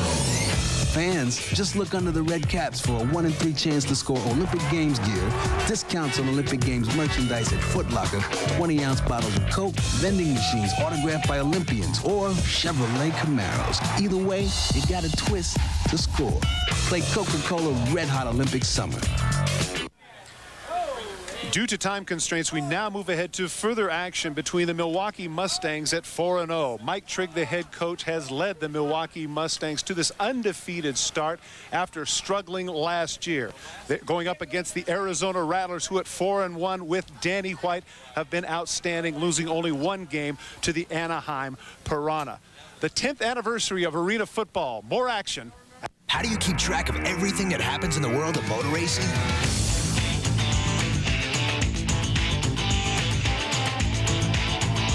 Drive with us.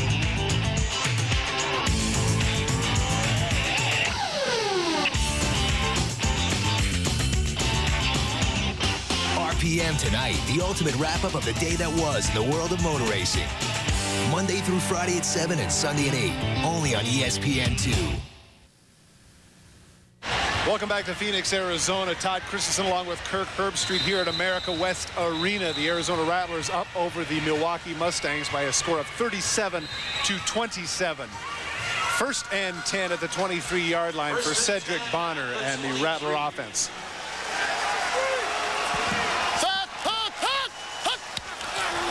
Once again, they'll get an offside call.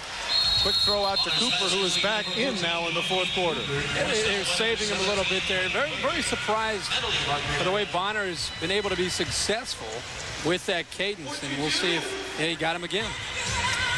Well, you would think that at a certain point you would adjust. I mean, to still get that call in the 4th quarter either indicates that these guys aren't terribly bright or they're very fatigued. Yeah, it could be fatigued. Number 99 on the defense. Penalty is refused. 2nd down. And the reason you say that, a lot of these guys up front, and in particular Ralph Jarvis, and look at Arnold Coleman, Big Daddy they call it. They've been playing a lot on both sides of the ball. You get into the fourth quarter, and this is really where they need to step up mentally as well as physically, because at this point, down 10, you have to come up with some plays defensively to make some plays. And 10 penalties, that's uncalled for. They will be scolded in the meeting room on Sunday and Monday. Schexnayder in motion. Second and a long 2. Pivots back, and once again, right in his face, he does a good job of getting rid of the ball. He was trying to go to the tight end screen to Johnson, but they weren't going to have any of it. Yeah, as they did that, they actually went straight to man-to-man coverage and took the play completely away. Arizona's total offense, you can see right there, over 300 yards per game. Tonight, 155 yards, but of course the great returns and a couple of the big plays just goes to show that there are lies, damn lies in statistics. It's true. Cooper has had a big night on special teams, has really helped out this offensive team.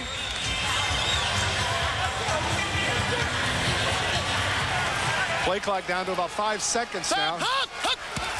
Cooper in motion left, batted up in the air.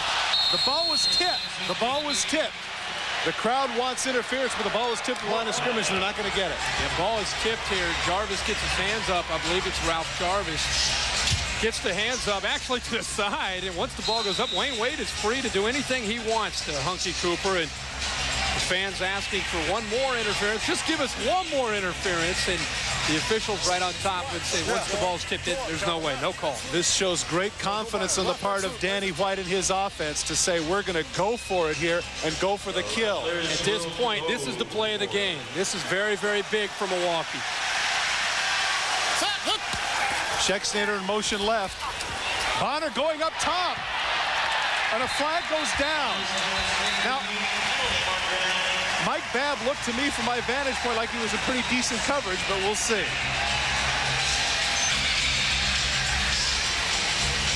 Danny White telling us in our meeting yesterday that there's a good chance when the corners go up tight that they'll go around him and try and beat him deep on crucial downs.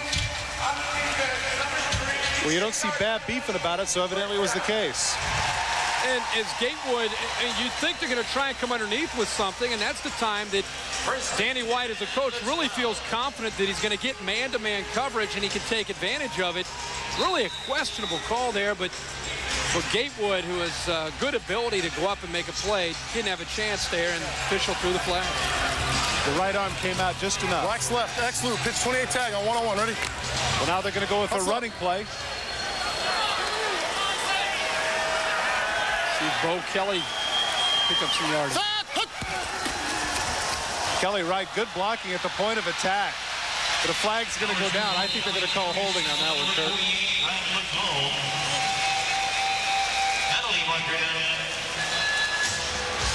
Anytime the referee throws one from behind, that of the umpire, you know there's a good chance of a holding call, and it's going to come back. And that was the best running play of the night for the Arizona Rattlers, and you can see the frustration of the part of Danny White.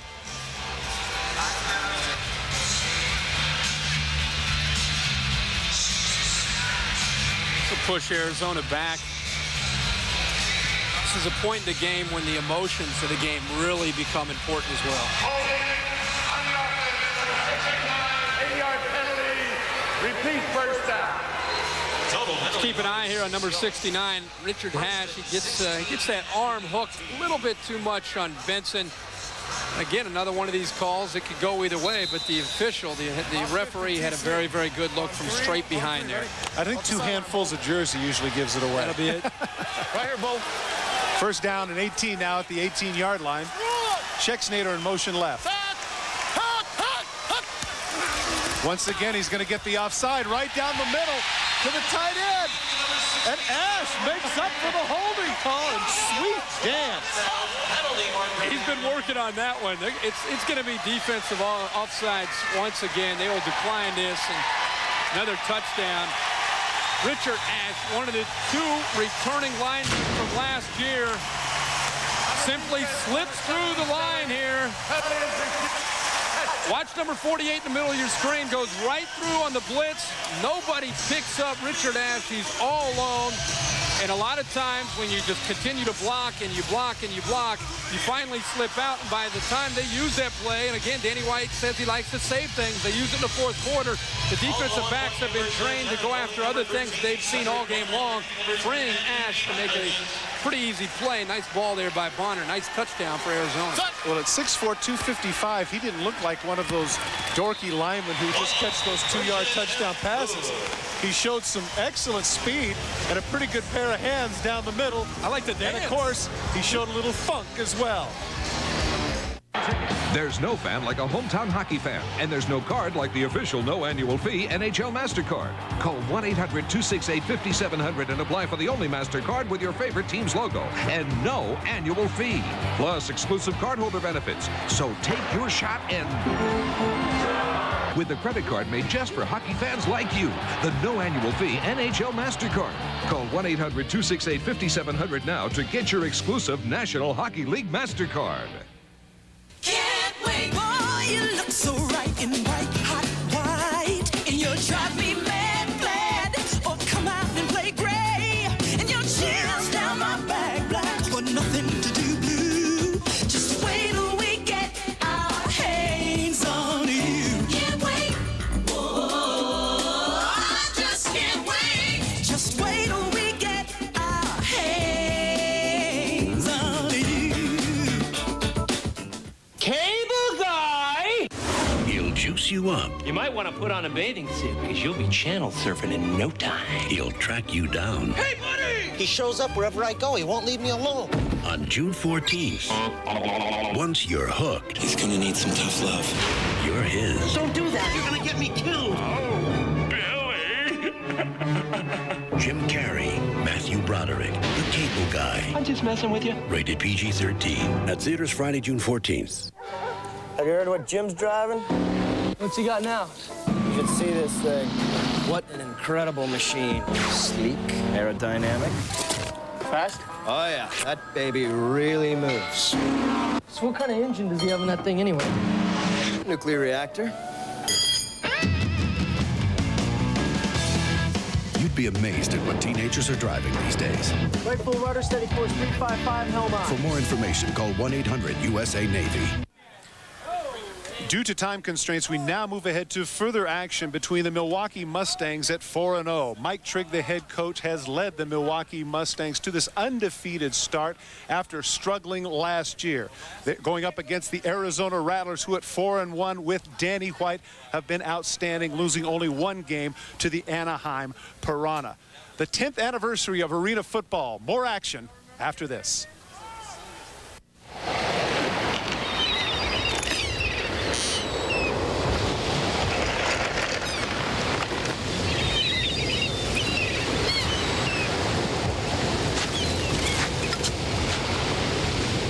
When you create the perfect pepperoni pizza, it's hard to say goodbye. Let it go. From Little Caesars, 3 kinds of pepperoni and 300% as much of it. $8.99 carried out. Pizza, pizza. Or have it delivered. Still dialing 0 to call people collect? Hello? Stop! It's expensive. What to do? Dial 1-800-COLLECT. As seen on TV, dialing 1-800-COLLECT instead of 0 saves the people you call up to 44%. Hello? Hi, honey. Just dial 1-800-COLLECT. Follow the simple instructions and your call will go through in seconds. Hi, Grandma. Calling home, save yourself money. What a deal! Kids love it. It's so easy. 1-800-COLLECT. Dial it today.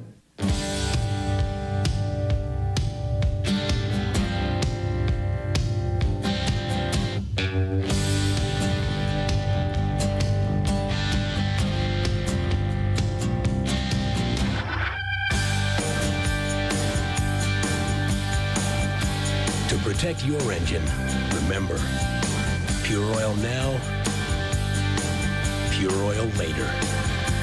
Pure later. Kenny Stucker with a big kick, not only 49 yards, but don't forget, those of you who don't know all the rules, 9 feet wide are the goalposts, but the crossbar is 15 feet up. Quite a kick for Stucker. Yeah, you're right.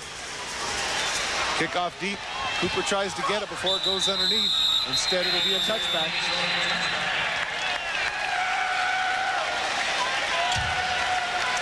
Let's take a look at some of the other scores that are happening around the Arena League. Orlando over Connecticut, Florida over Charlotte. Tampa Bay remains undefeated. St. Louis, despite the loss or retirement, rather, their head coach Earl Bruce still come up with a 10-point victory. And Iowa nips Memphis by 2 in a low-scoring affair. Last night, Anaheim was victorious, and now the unblemished record of 6-0 for the Anaheim Piranhas. Ray Perilli's team playing some good football, Kirk. Yes, they are. I had a chance to see them last week. 1st and 10 at the 5.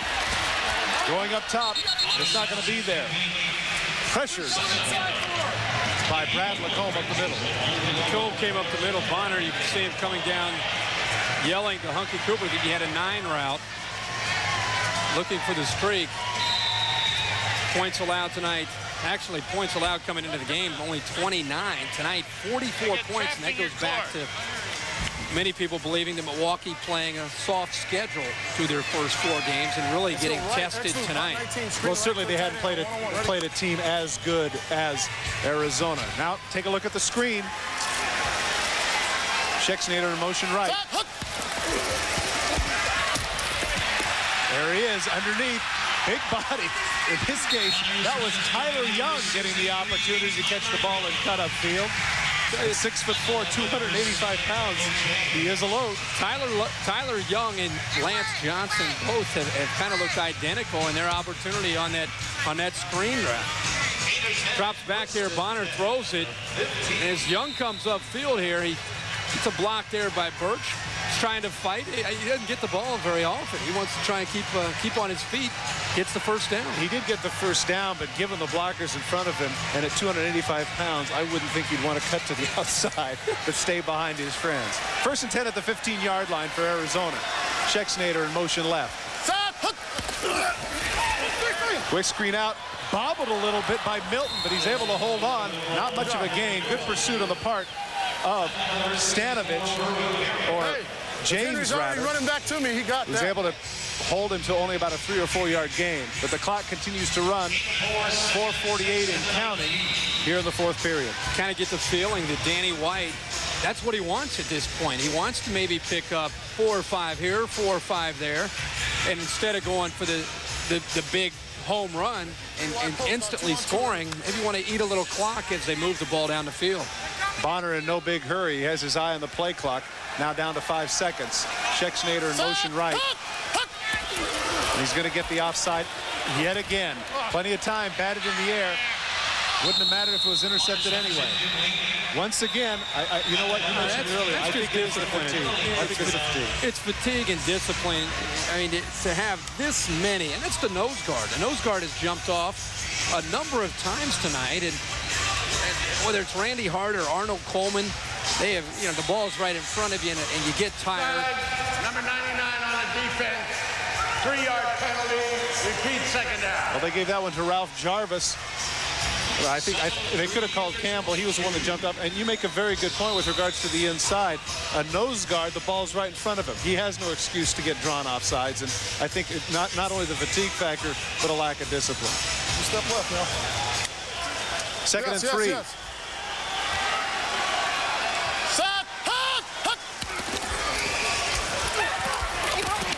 Ooh, Bonner took a shot, but he's able to get the ball off. What a throw to Duncan. Right in his, Campbell was right in his face, and off the back foot, Bonner delivers a strike to Duncan for a touchdown. That's really a case where Bonner's delivery, that sidearm, came into play and actually worked out for him. He drops back to throw here. The pressure, they really got after him here. He drops back. He's got to concentrate downfield, and he does a nice job of that, getting the ball to Duncan. Duncan's been waiting to explode to get into the end zone. Cedric Bonner is really proving to be a tough quarterback, and as he came into the game, 2nd rating at all the quarterbacks in the AFL. He's living up to that tonight. Well, the thing that was impressive there is that, yes, it's a touchdown pass. Yes, it's 28 yards, but he showed a lot of moxie with a guy right in his face. That'll go a long way towards his confidence and towards Danny White being willing to do even more things with it.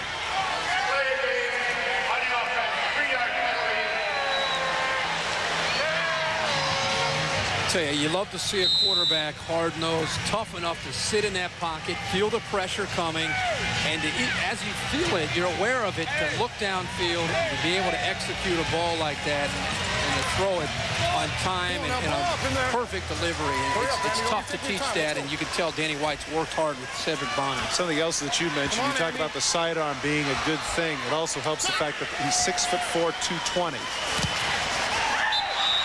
Straikus with the extra point. He kicks it completely over the screen. And so, 51 points on the board for the Rattlers.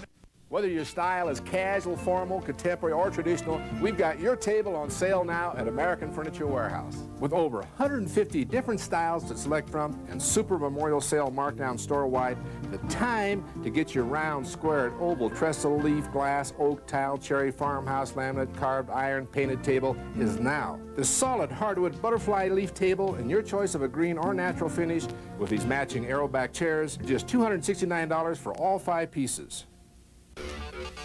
Powders, bumps, steeps. Skiing is awesome. It's the best sport, and it's even better when you're in great shape. Getting fit with Ski Prime is 2 complete workouts for only $29.95.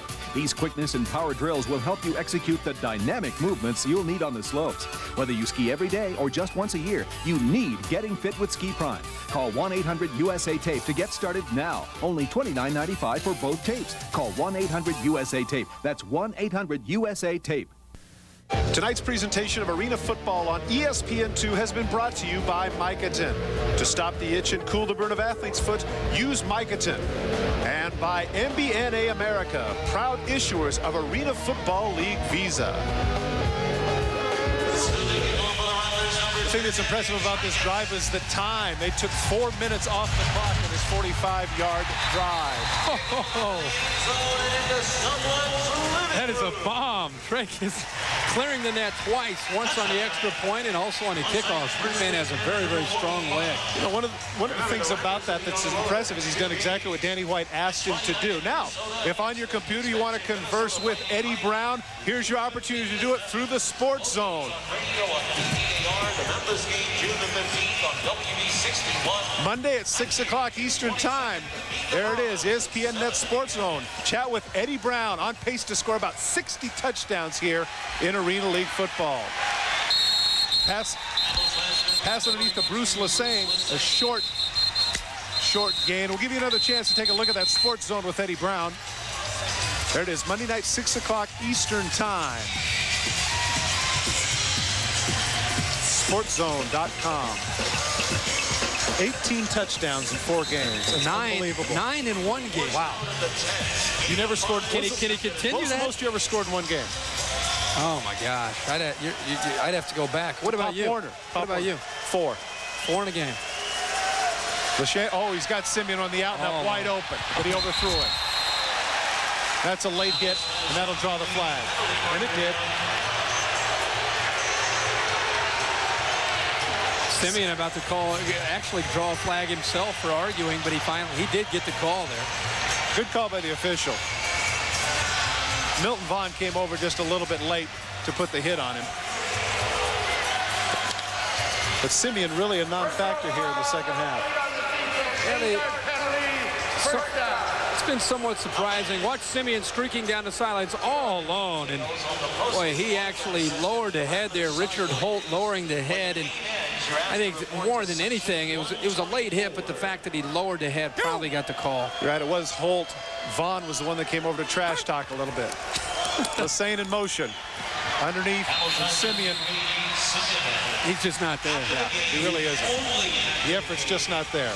You know, Milwaukee, look back in this game, Milwaukee comes out really within striking distance. They were, down 6 points, 5 points. A lot of people thought that maybe they get blown out early, and they had a chance to get blown out early. And I thought that they were surprising in showing a great character on the road, and they lost that. They went completely away from what they worked so hard for in the first half. Well, if you recall, the pivotal play was the missed field goal, of course, then after the interception, and Hunky Cooper returning it for a touchdown. There's Simeon down at the 1-yard line. He saw that one. Interesting situation. You saw that coming, that he had a chance at a touchdown, and the very energy that you talked about, or lack thereof, prevented him from getting in the end zone. Take a look at the end of the play. Yeah, Hamill throwing the ball, nice ball. And once Simeon makes the catch, he puts on the brakes, and geez, he just missed getting into the end zone and did not seem to have those same legs that he had early in the game, where it would have been no question he beats the man to the corner of the end zone. And it appeared to me that all he had to do was take the collision and fall into the end zone, but by avoiding the collision, he doesn't get a touchdown. And you and I both know, me as a receiver, you as a former quarterback, those receivers want to get those stats. He wanted to get in the end zone. Definitely. We'll look for big man Jeff Savage to get the ball. Instead, Hamill walks in on the other side. I guess that's why I'm not coaching. Boy, that was a walk-in there. Well, 56 seconds left in the game. It appears that the Rattlers are content to let Hamill walk in. Go ahead. It looked like they were slanting the other way, and I don't know if Hamill read that and actually waited until they slanted, but he didn't have anybody challenging him to get into the end zone.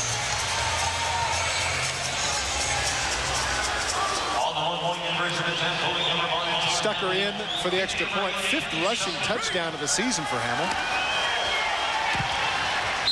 And the extra point is good. Well, they get the late touchdown. 56 seconds left, but they're down 14.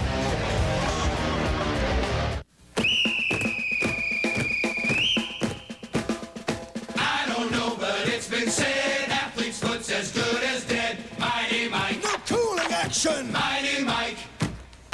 Axe on contact, this I know, cause that tingle tells me so. Mighty Mike. New Mighty Mike. Stops the itch and cools the burn. Penetrates to kill the germ. Athlete's foot, don't let it win. Stamp it out with Micah 10.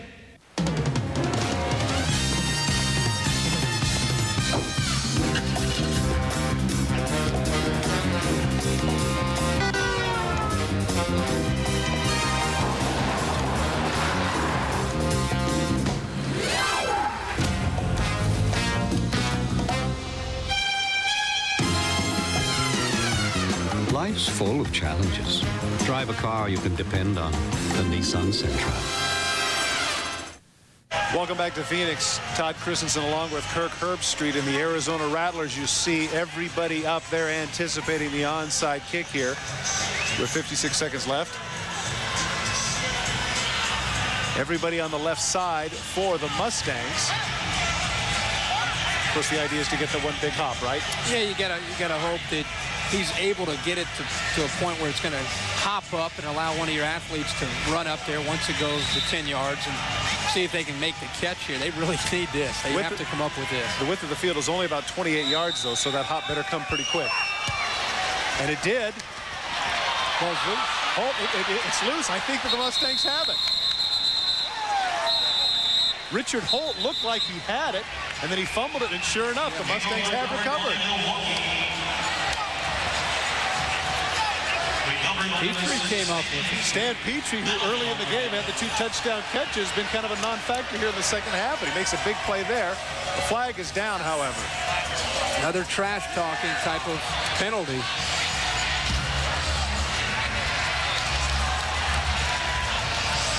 Personal foul, 81 on the defense, 80-yard penalty, first down.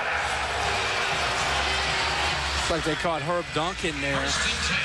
A little extracurricular activities. Well, the ball is loose at this point, and Stan Petrie, number 6, does a nice job of getting to the bottom of that pile and wrestling the ball away, and Milwaukee now has an opportunity. They really need to strike quickly here. We'll see if they've gained a little life, see if they move around a little bit more, and see if they can get a chance to make some plays.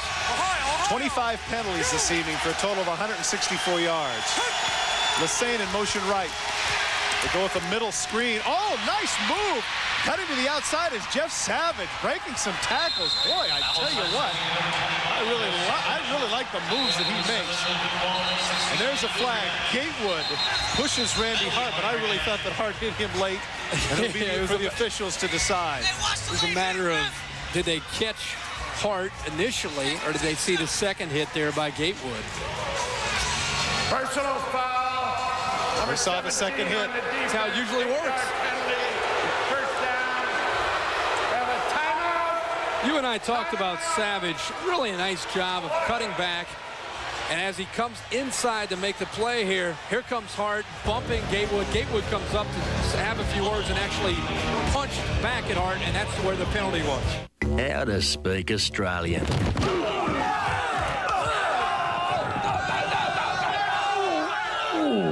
Fertilizer. Beer. Foster's. Australian for beer. All set? You bet I am. Thanks to you. A few weeks ago with Jesse, I noticed something. Dandruff. So I told him about Head & Shoulders. Regular shampoos just rinse flakes away. Head & Shoulders helps prevent flakes from even forming. Because great hair can't have flakes. 10 minutes? Perfect. I'll see you then. Ah, the bubbly. Thank you, buddy. Your door's set. No. 9 minutes. Close. Yes. I got a date in 4.5 minutes. Your flowers? Hey! Hello. Just a technical problem. Barry, what's going on? The American Express card. Don't leave home without it. Jack Baker may not be concerned with his Q rating, but I'm sure it's gone up tonight as one of the recognizable faces in arena football. As we mentioned, 25 penalties this evening. First and goal at the 10. Lassane in motion left. It's checked the line of scrimmage. There's Petrie on the fade. Oh, good recovery. Milton Vaughn with the recovery in the left hand. Outstanding defensive play. Vaughn, a nice job. He looked like he might have been beat if Hamill was able to put the ball into the corner, but watch him recover. Just smacks the ball, swats it away there. That's just really a guy that has athletic ability. Slant. On one. Ready? Right. The last thing we heard was the Y slant, so they're going to try and hit something over the middle of the field. See if they can get Kerry Simeon, who's going in motion, top of your screen in a slant. He was covered, and he's going to go down with a sack. Lance Johnson is the one who made the pursuit, and once again, another flag is down.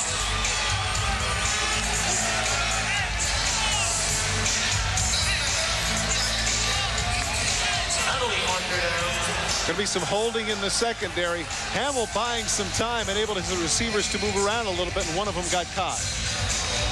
That's one thing you really want to avoid as a quarterback late in the game, inside a minute mark.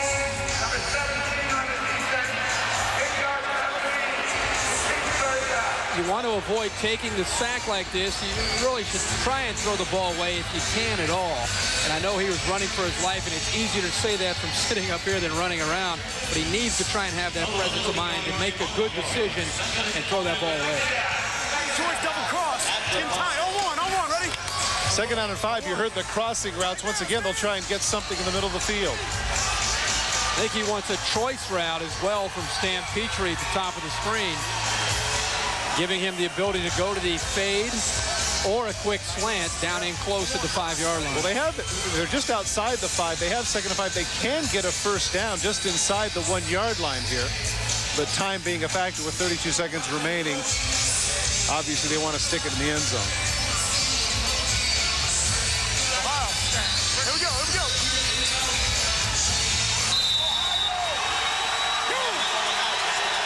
Lassane in motion left. He's got him on the... Oh, once again, he had him on the corner route, but Milton Vaughn does a great job of going over to bat it down. And he landed hard into the wall. I hope he's all right. What a great play. Milton Vaughn is an excellent cover man. He played offense last year, so he has really a good feel for when the ball goes up into the air, you high point the ball. You go up, you find the ball, and knock it away. A lot of defensive backs struggle with this. Hamill short arms the ball and creating an opportunity for Vaughn, who did go into the wall extremely hard there. But Hamill, he tried to aim the ball. He just needs to throw that ball, get it into the corner, and let Lassane make the catch. I hope to see Milton Vaughn get up from that collision with the boards. Stay with us next week as arena football finds its way to the Lone Star State. The San Jose SaberCats take on the Texas Terror. Saturday night, 8 p.m. Eastern, 5 o'clock Pacific, right here on the Deuce.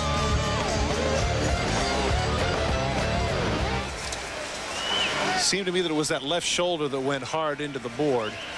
He's been a big playmaker tonight for these Rattlers, and you like to see him get up like that, but he's made some plays here in the second half. Well, I especially like to see him get up like that because they pulled on his left arm, which would seem to indicate that his arm is okay.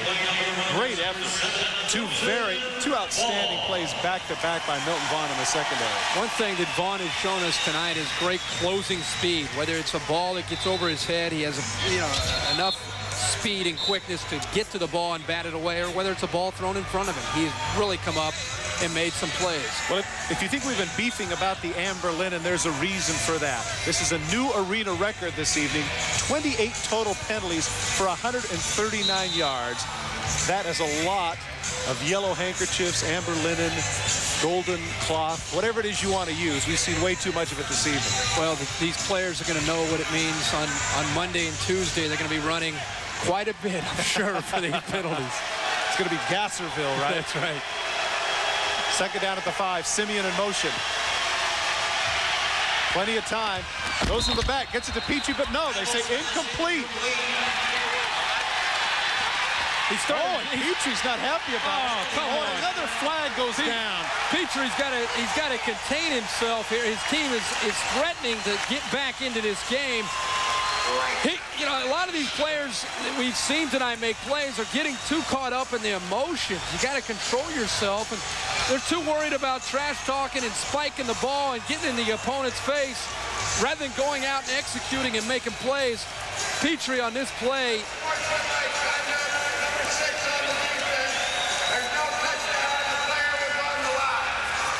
Himmel, a nice ball here, and boy, that's ouch.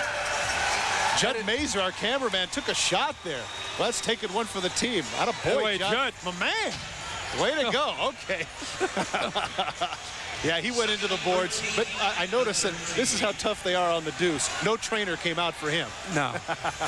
he has not moved either. You notice that. Let me say this, too, Kirk. You're right. He shouldn't have come and screamed with the official, but at the same time, the officials seem to me to have a little rabbit ears this evening. I mean, sometimes in the heat of the moment, things get said, and you can't just all of a sudden be quick draw and go for the flag. Yeah, and I think a thing that has surprised me somewhat, even though we've had a lot of penalties, it's almost that the players don't feel threatened by the amount of yardage that they're giving up by these penalties.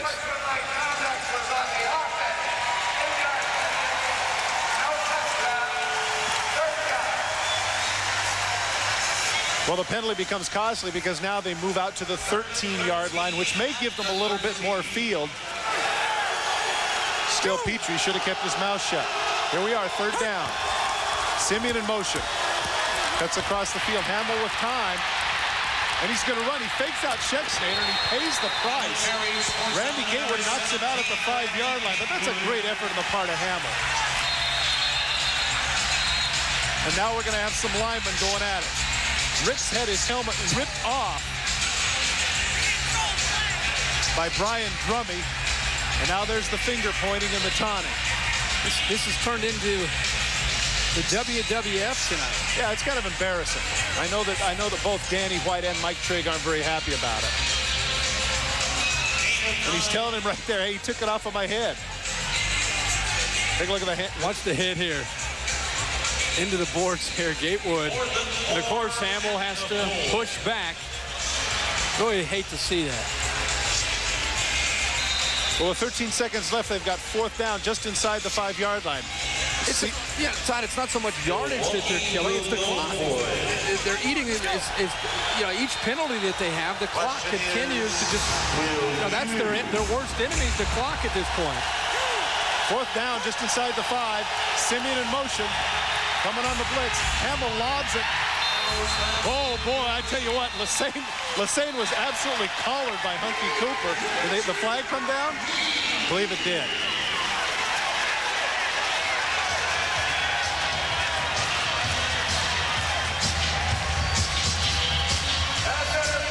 On the defense, number 14, half the distance to the goal, first down. He absolutely tackled Lassane in the end zone.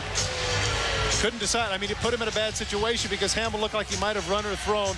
Cooper did what he thought he had to do and just grabbed him by the back of his shirt. You might as well, if you're Cooper, you might as well do that because the clock now down to 8 seconds. If you're on defense here, just keep keep making plays like that and allowing the clock to tick down until they get to the point where the clock's out.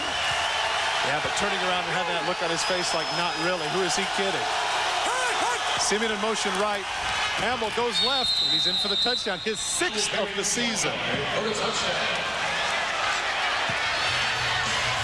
And with 5 seconds remaining, the Mustangs get a courtesy touchdown to draw within 7 if Drucker can make the extra point. You mentioned the 6 touchdowns. He's a guy that they really like to give him the ball when they get inside the 5-yard line. If they can't power it in with Lacombe or Savage, they simply use Hamill, and Hamill's had a lot of success this year scoring touchdowns. And it's interesting to me because it's not as if he's some, 6'4", 220-pound bruiser. I mean, he's 6'1", 195. Well, Drucker's extra point is good. And the Rattlers' lead is cut to 51-44 with 5 seconds left. So once again, we'll see how effective they are on the onside kick and whether or not the onside kick takes up all of the 5 seconds. Yeah, that's the whole thing. Even if they recover the onside kick, you only have 5 seconds remaining in the game. Well, that's...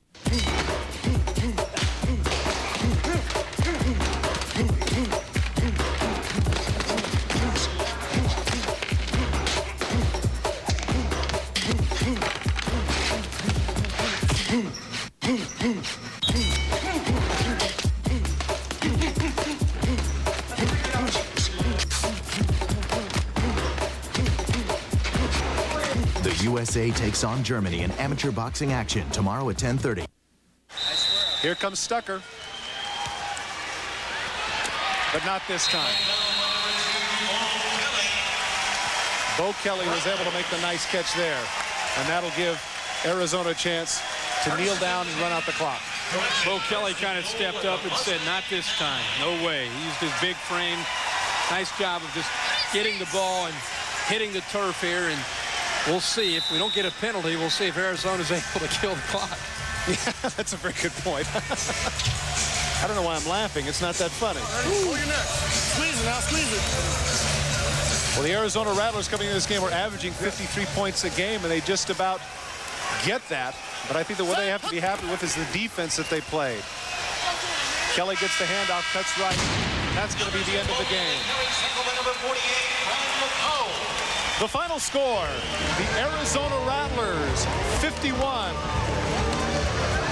and the Milwaukee Mustangs 44. Coming up next on the Deuce, American Horse. For Kirk Herbstreit, I'm Todd Christensen. So long from Phoenix.